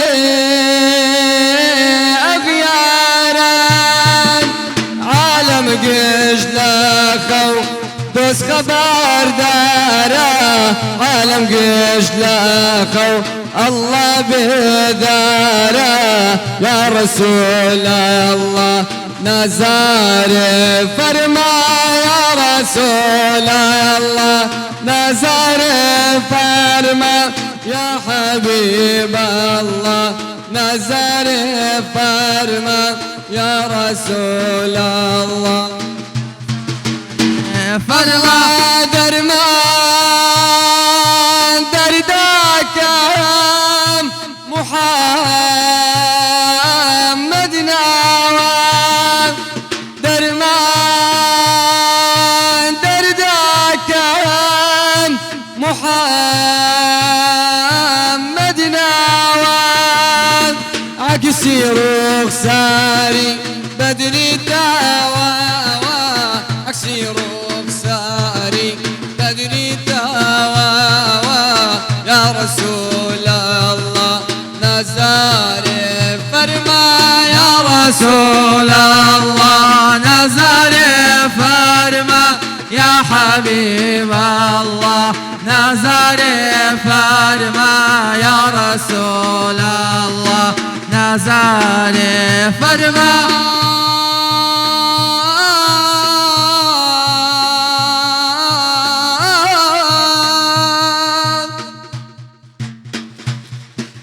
نالم دي شوانا ساوم بير قريانا لدوري يا محمد سمليهاد بزانا سمليهاد بزانا قربان دبب يا محمد سمليهاد بزانا اللهم ظلمينم تنزل جينم يا نبي ففي دايتوبه روحي شيرينم يا نبي يا نبي الله نالله من لدوري تو يا نبي نالله من لدوري تو يا نبي وك حزرة يعقوب ساوم لاري يا نبي امان يا نبي اللهم ظلمينم تويتر الجينم يا نبي بافي دايتوبه روحي شيرينم يا نبي امان يا نبي الله وير لا اسمان بيرد واستوى يا نبي هوير لا اسمان بيرد واستوى يا نبي كاقار ما ينابي ذاتي مصطفى يا نبي امان يا نبي يا خوالش صاحب وی شلو خودش ترازی بد دستکن اسامه دین برا و احمد برا شلو خودی صحت او هر باش کد تشی وی دنگ خو هر خدمت دینی بکی و خدمت خوشی بکی ما ان شاء الله و تجاوز هو هذا هبه تصاوي دافع بجاني لب ان شاء الله زۆر سپاس ان شاء الله کاک حسامەدین ئەوانەی کە زۆر جار کابن بە گروپێ بۆ خوێندنی مەولود یان سرود و مناجات زۆر جار هاوڕێی زۆر نزیکی یەکیشن جگەلەوە گروپەکەی وەش بە هەمان شێوە هاوڕێتی ان شاء الله هەموو هاوڕێنە پێکەوە جگەلە جگە لە ئیشکردن هەموو وەک برا پێکەوەین بە بەردەوام زۆر بەڵێ، جارە ان نیە؟ شاء الله رب. باش کاک حسامەدین پار بەبیرم نایە نازانم دوای بەرنامە بگوتت بینی تو مامۆستا کۆڤانی خۆمان ئامۆزام خێزانیتی بەڵێ شنی بیرام وات خزم یعنی يعني خزم نێوانێت مانە درستە سڵاوەکە تایبەت بۆ مامۆستا کۆڤانیژی ئەو ئەکید نکاویجی تەماشای بەرنامەیت بەجا ئەم vê jarê me taza sirûdeka taybet got bîta xwe keşif nekin cemaetê ya taza me keşif kir me behsê hejêkirina pêxemberî sallallahu aleyhi ve sellem kir vê sirûdal dest pêkê Kak Ehmed def herovê wana tu jî defê jenî yan jî bes tu xudanê xwe dengê xwe بەڵێ دەفیش دەژن û Kak Ehmed tu sirûdal bijî yan ne ناو زیاتر دەفی لێ دەدا و کۆرسە ئێستا لەناو گروپەکەتان تەنها تۆی کە سرود و مناجاتە خوێنی ما باقی سید هاوڕێ دوو کەستان بەڵێ. و ئەو سێیتر دەفەژن بەڵێ جا لە مەولودەکانە ئەوها بۆی کە یارمەتی قوڕگی یەکتری بن دەمێت بەڵێ، توی تو دەستەکەمان دەمێ هەیە، بەڵێ. چەندێک ماوەی درێژترین مەولود کە خوێند بێتتان چەندێ بوو بەخۆی عادەتە مەولودی زەوات سەعاتەکە بەس زیاتر مەولود نەبەوێت یادی لایەکبوونی پێغەمبەر تقریبا 2 ساعت 2 ساعت لو تەخین مەولودی ئەی ماشەڵڵا زۆر باشە چۆن پارێزگاری لە قوڕگتەکەی پارێزگارێک لە قوڕک زۆری ئەڵێ زۆریان وتیانە ئاوی سەر ناخۆین ناخۆی تۆش نایخۆیتەوە والله جاری وێ هەست بۆ کە شەربەتە تەزی هەبە درستە بەس ئەوە تەزینە ویستم کاک ئەحمەد ویستم تاقیکەمەوە بزانم بە دەفی تو هەندێک دەف ژەنیمان بۆ بکەیان نە دەفەکەی خۆتی دەدەی یان نە مەدایە ديالا بابزاني دفجنيني كوا بس أتون هندك استراحة شعريش لقريب لين والله أو كيف خوتانا والله أجر هردش بيك ودتوانن مەگەر کاک ئەحمەد مایکەکەت بۆ بەڵێ بگرێ ئینشاءالله. ديال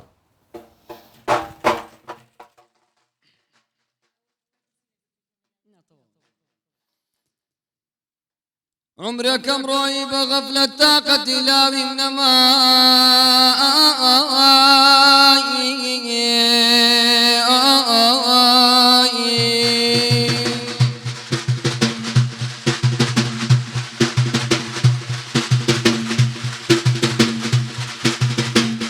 عمرك امروي بغفلة طاقة لاوي إنما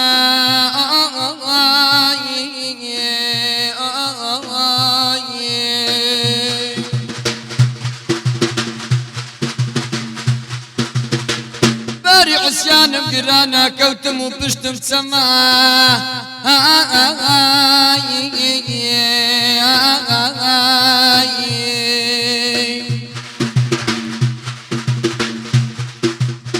أجري دوزة بتينا ربي ممخرة جهنم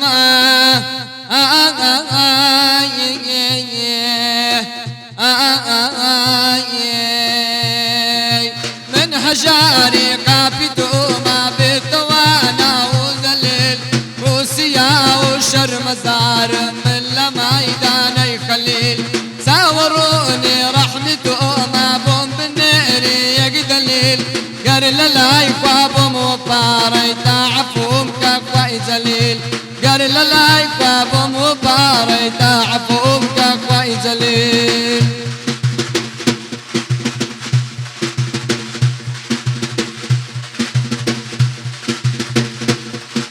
عسيو شرم وزاري وزليل بالبقام عمرك مراد لا ولعبي دنيا بالشكام روجة شيرون من ذيد غير خمود درد وألام قرتي زور صاحب قناهم وامتي توم ارتيهم هرب قاد رحمي بقى هنا لا انجار مكان هرب قاد رحمي بقى هنا لا انجار مكان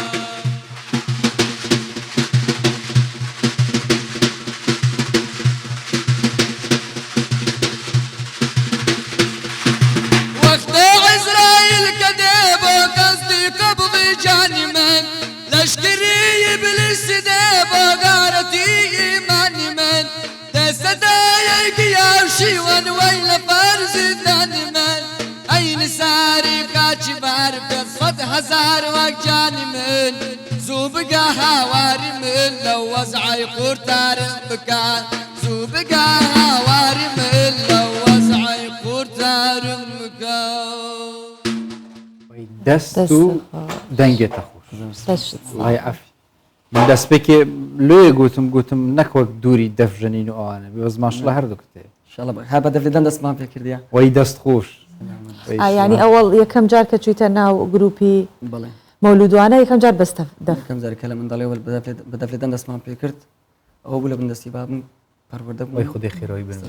کاک ئەحمەد ئەو بە دەفلێدان دەستی کرد چەند ساڵ بەتەمای هەر بە دەفلێدان بەردەوامی دوایە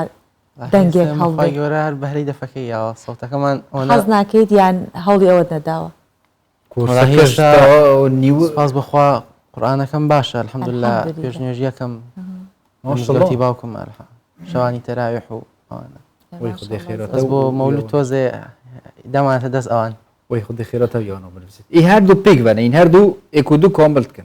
ان شاء الله نو بين ودا هر يا خوش بد حتى خدي تمنك دريج بتوهين بيك و بيرو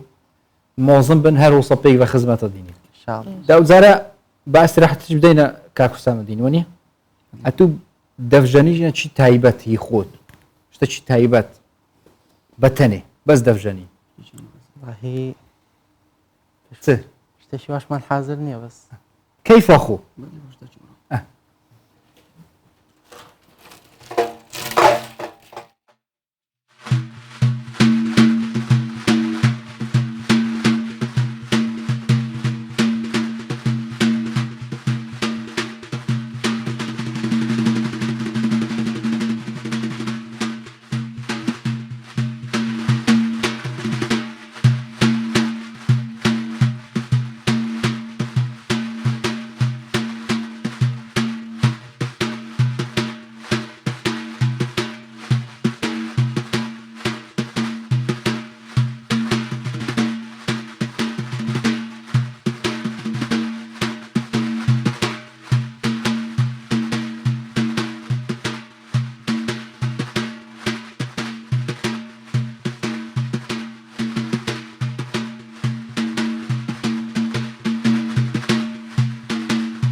دەست خۆش وی هەربژی ئەوە تەخۆ حاضر نەکردبی و سۆپاکە تەخۆ حاضر کردوە دەچ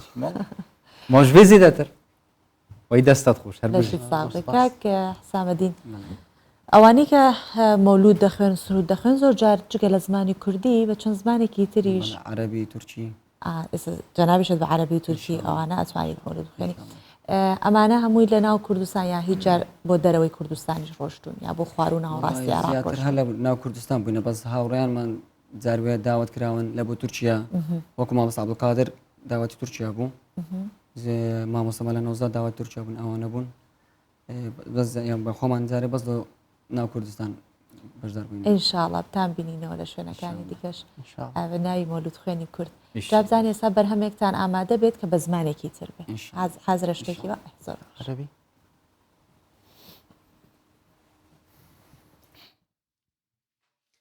عذرا رسول الله إن قصرت في وصفكم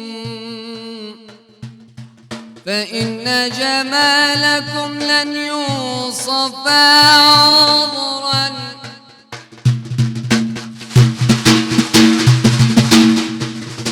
عذرا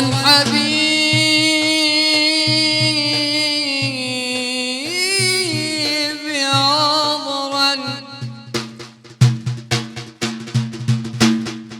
إن قصرت في وصفكم فإن جمالكم لن يوصف جاءت قديما قد جمل الرحمن منها يوسفا والله لو قلم الزمان من البداية للنهاية يكتب عنك ما اكتفان والله لو جد العباقر كل من أفضل لكم لرسول الله لن لن لن لن لن لن لن لن لن تعرفان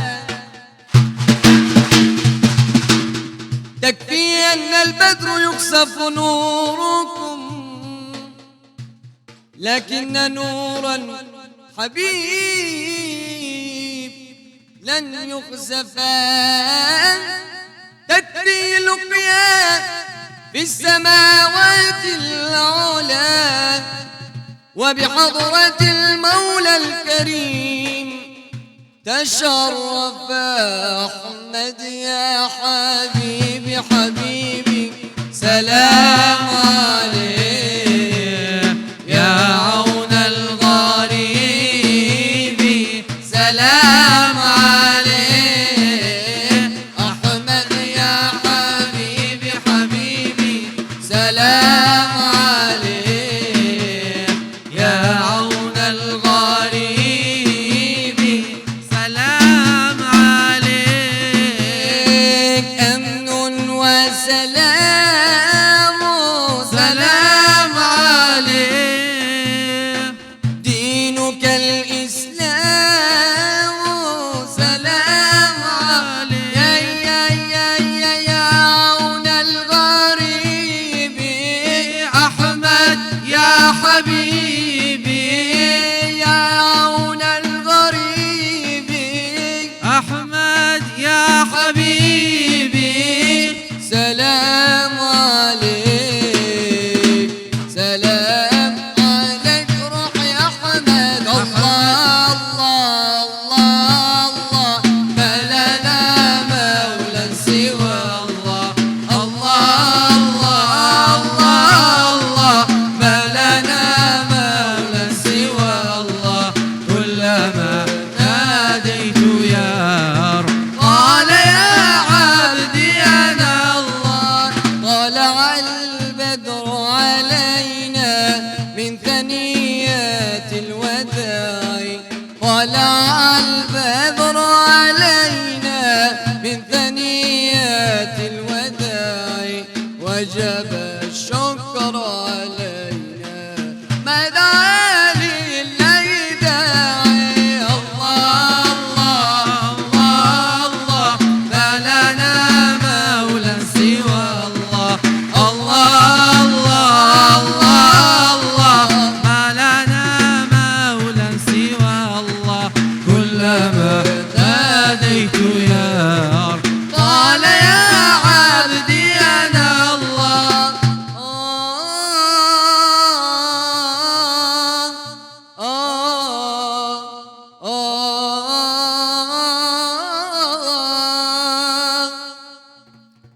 رب بالمصطفى بلغ مقاصدنا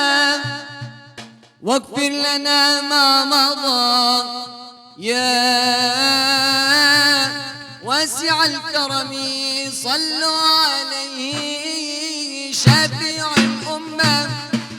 في ذكر الرسول تشحذ الهمة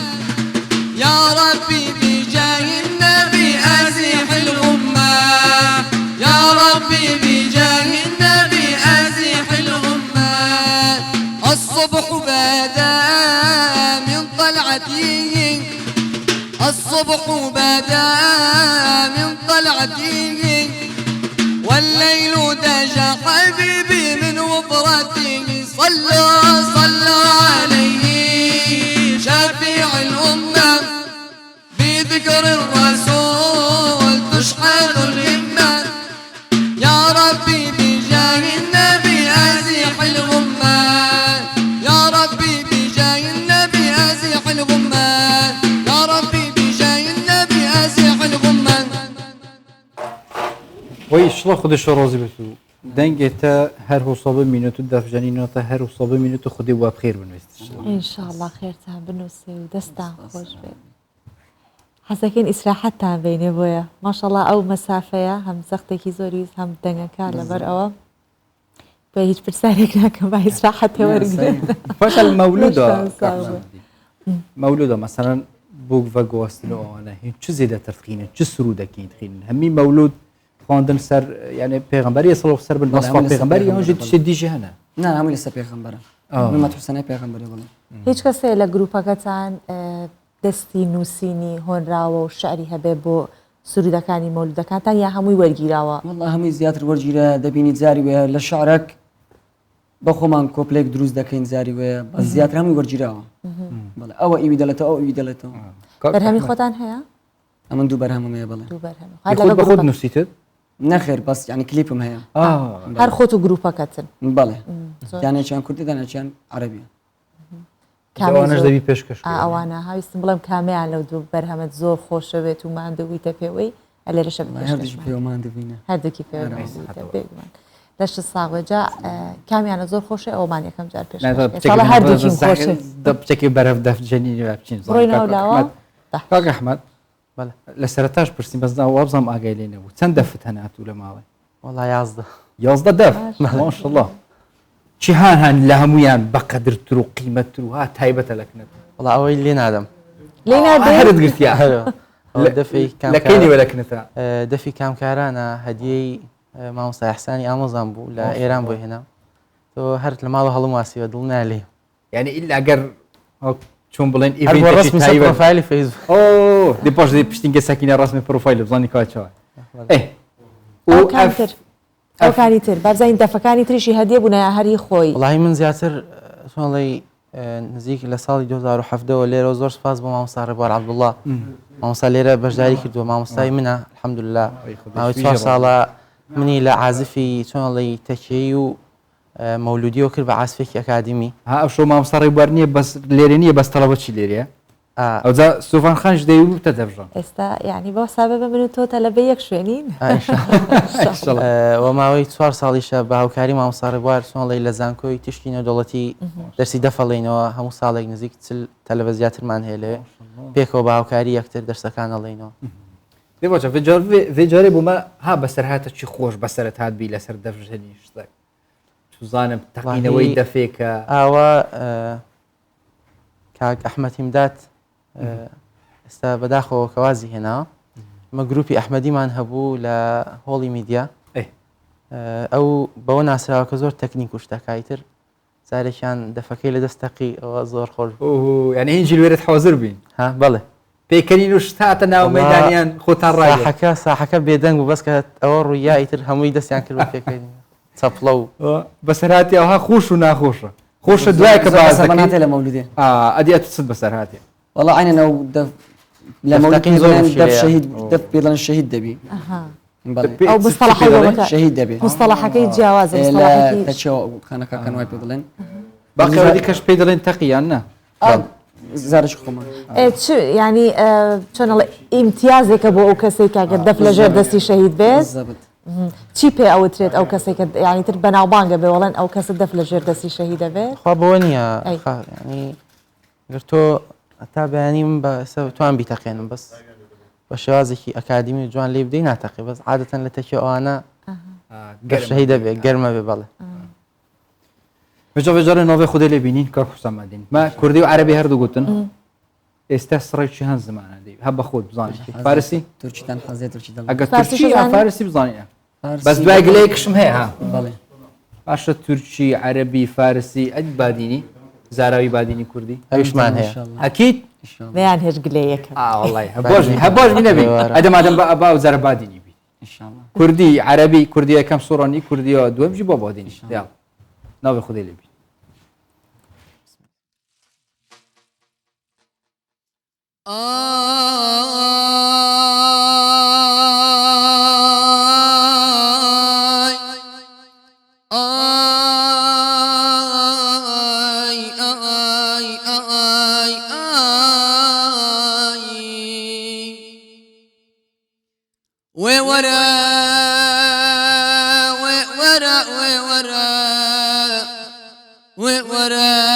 عشق محمد رضا وورا عشق محمد رضا وورا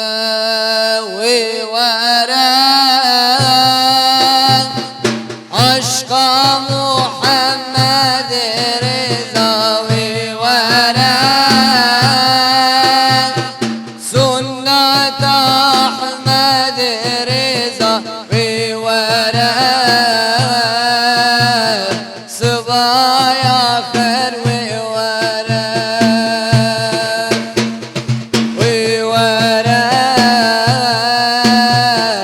صبايا خير وورا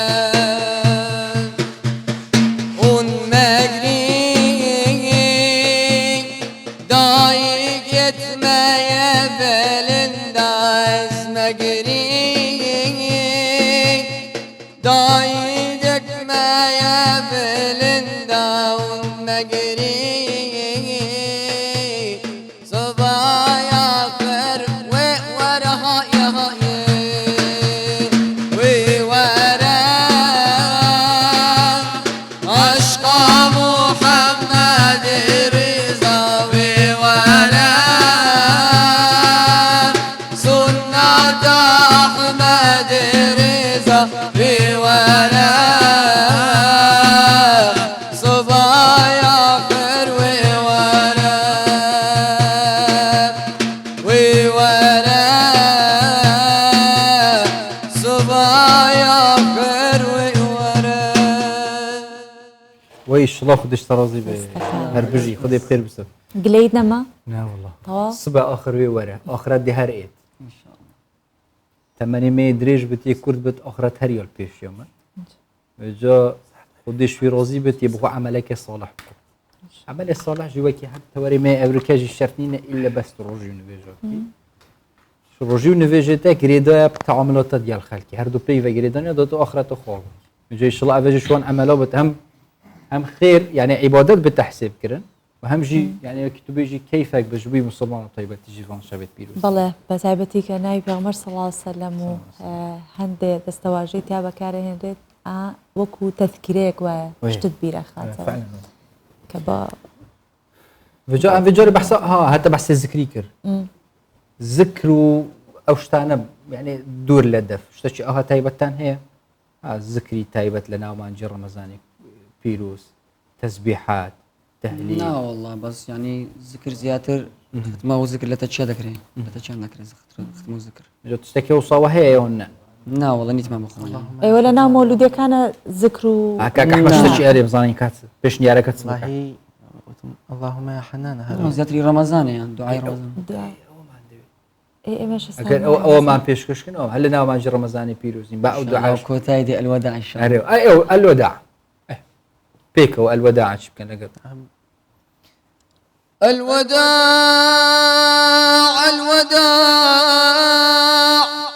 يا شهر رمضان الوداع الوداع الوداع يا شهر التراويح والتسابيح وتلاوة القرآن الوداع شهر رمضان الذي أنزل فيه القرآن هدى للناس وبينات من الهدى والفرقان. ويخدش ترازي سلامت بیا خۆ دەستەکانت خۆش بە هەر بەجددی کاڵین ئەلوەدا و دووشەوە دوێنێشەوە بوو ئەلوەداکەمان لە دەنگی حاجی حاجی کاوە گوێ لێ بوو ئەوە بوو کە ها بەخەبەر هاتیینەوە هەرچەندێ ماڵین دەشەوی کۆتایی بەڵام هەر بەڕاستی ئەوەندە بە خێرایی تێ ئەپەڕێت من و هەروە ئەزانم سەرەتاکانی شەوی ئەکە مناڵ بووین زۆر خۆش بوو هاتەمان گوت ئەخەوین هەڵدەستین تەوا دەبتە جەژن بەس ئێستا ناخۆشە ئەو کاتە چاوەڕێی لە بەرکردنی جلی جەژنمانەکرد نەمانەزانی باوەتەکە میوانێکی ئەزیز هاتووە میوانەکە ئەڕوات بەڵام ئێستا کە ئەیزانین ئەوەیە هەستێکی ناخۆشە من ئەوەنەی کە زانم بینەران بەجێ هێڵین ئەم شەوانە بۆ ئێمە کەمێک جدی بتە بەرنامەی ڕۆژ باشی و هیندێ ئەمە گەڕینەوە بۆ ڕۆژ باش دەچمە ستودیۆ نوچەوە هەویا منە ناخۆشە هەر شێوێک بێمە لە خزمەتی بینەران ئەوە هەمی گرنگترە خزمەت ئەرکێمە ویشڵام بشین ئەرکی خوب جۆنی پێشکەشکین ئەم بێژارێ مە ئەلوەدا کرد تەکبیراتی جەژنێ بەس تەکبیراتەکە تایبەت کاک ئەحمەد توش هاوکارێک بکە کاکە بەس سورة الرحمن فينا عندك آيات ده الله أكبر الله أكبر الله أكبر لا إله إلا الله الله أكبر الله أكبر ولله الحمد الله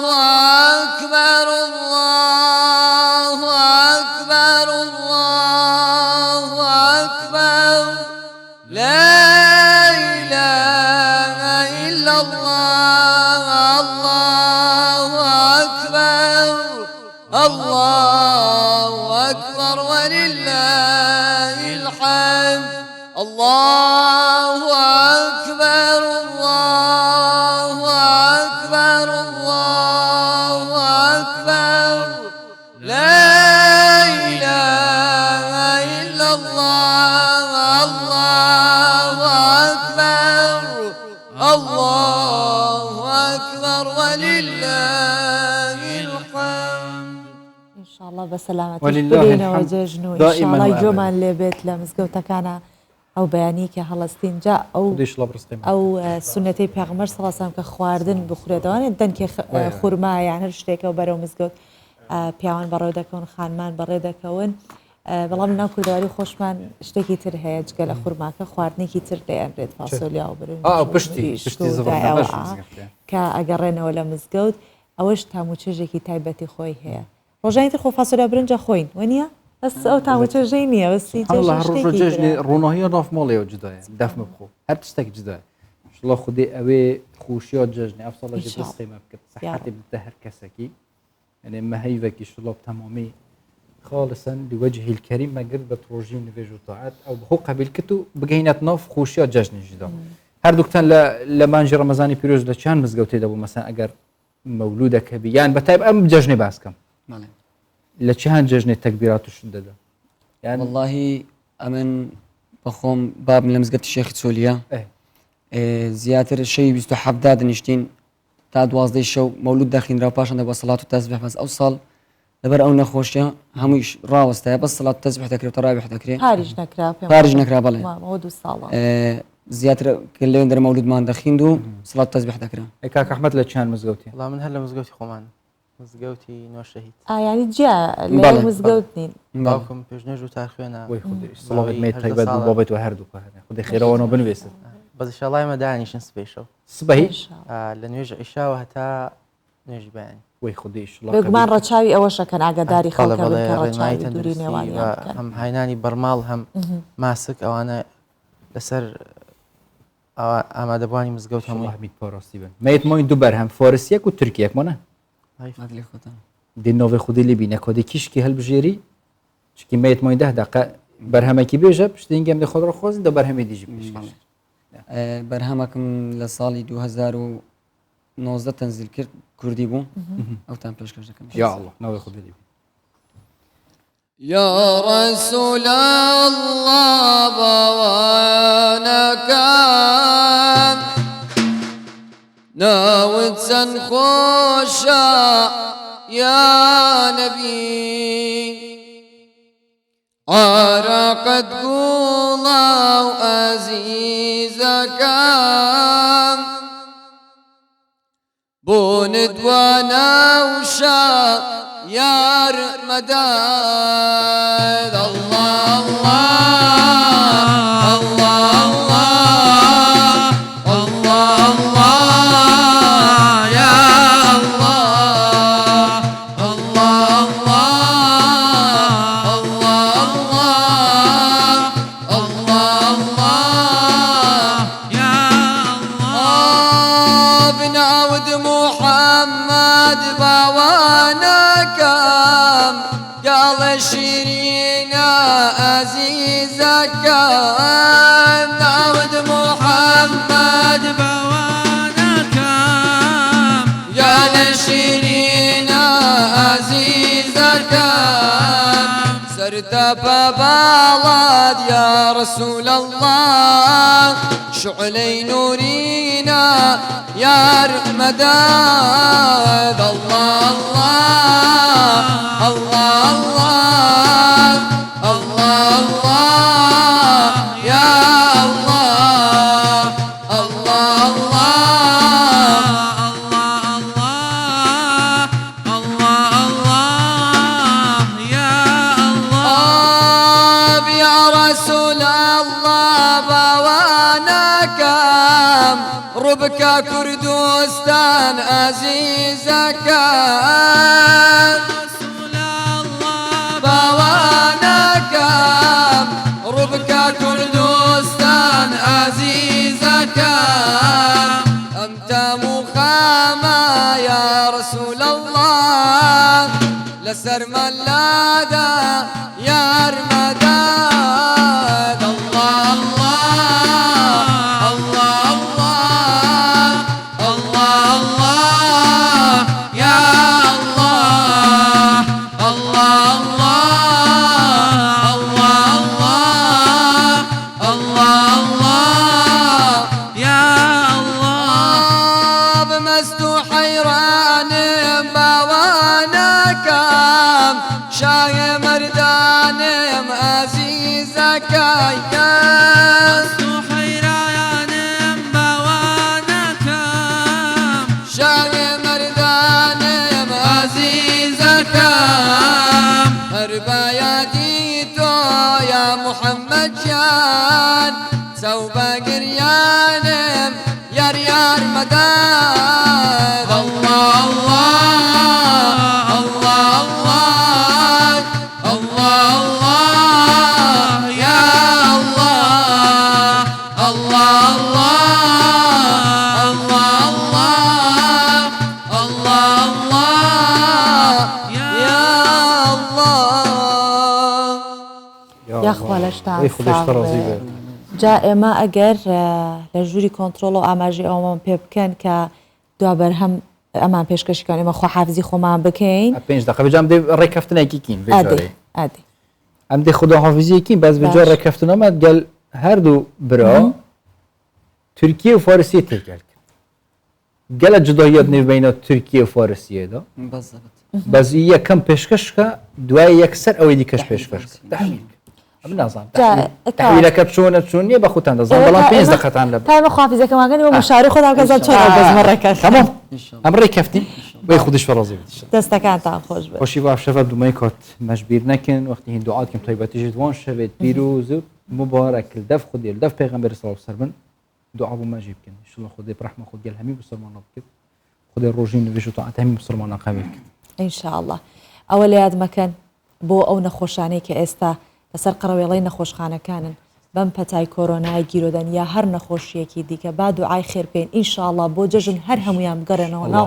ماڵ و منداڵ و خزم و کەسوکار و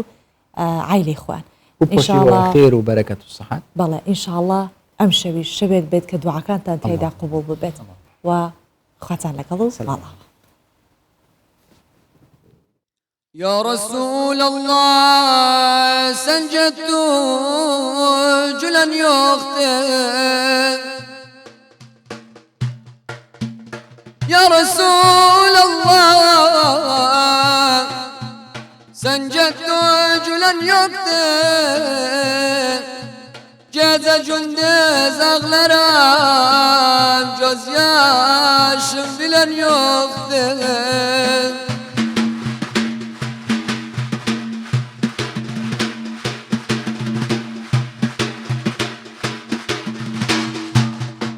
يا رسول الله سنجدت جلن يقتل جاز جند زغلرام جاز ياشم بلن يقتل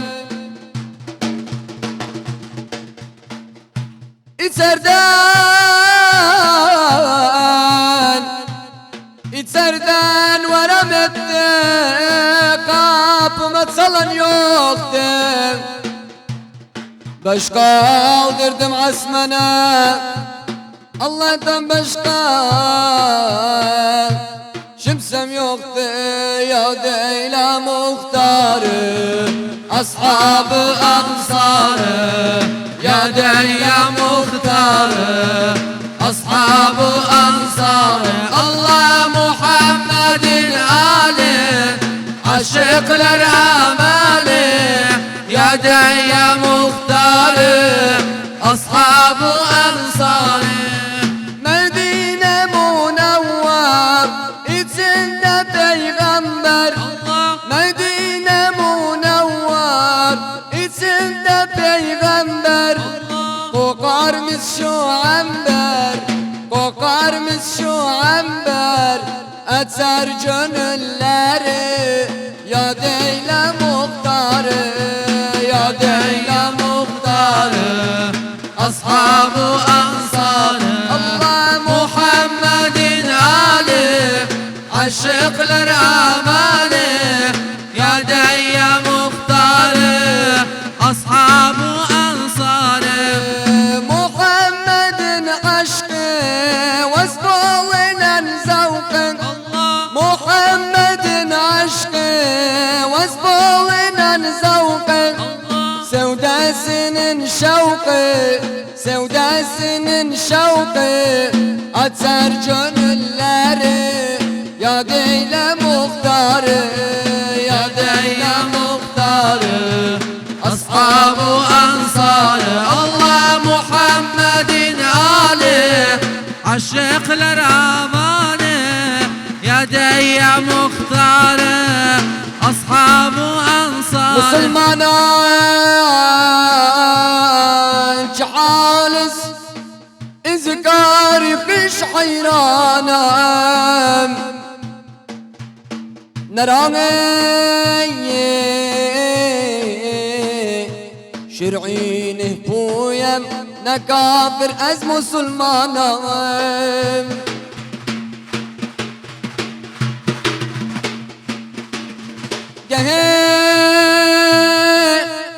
قهي در عشق شيدايم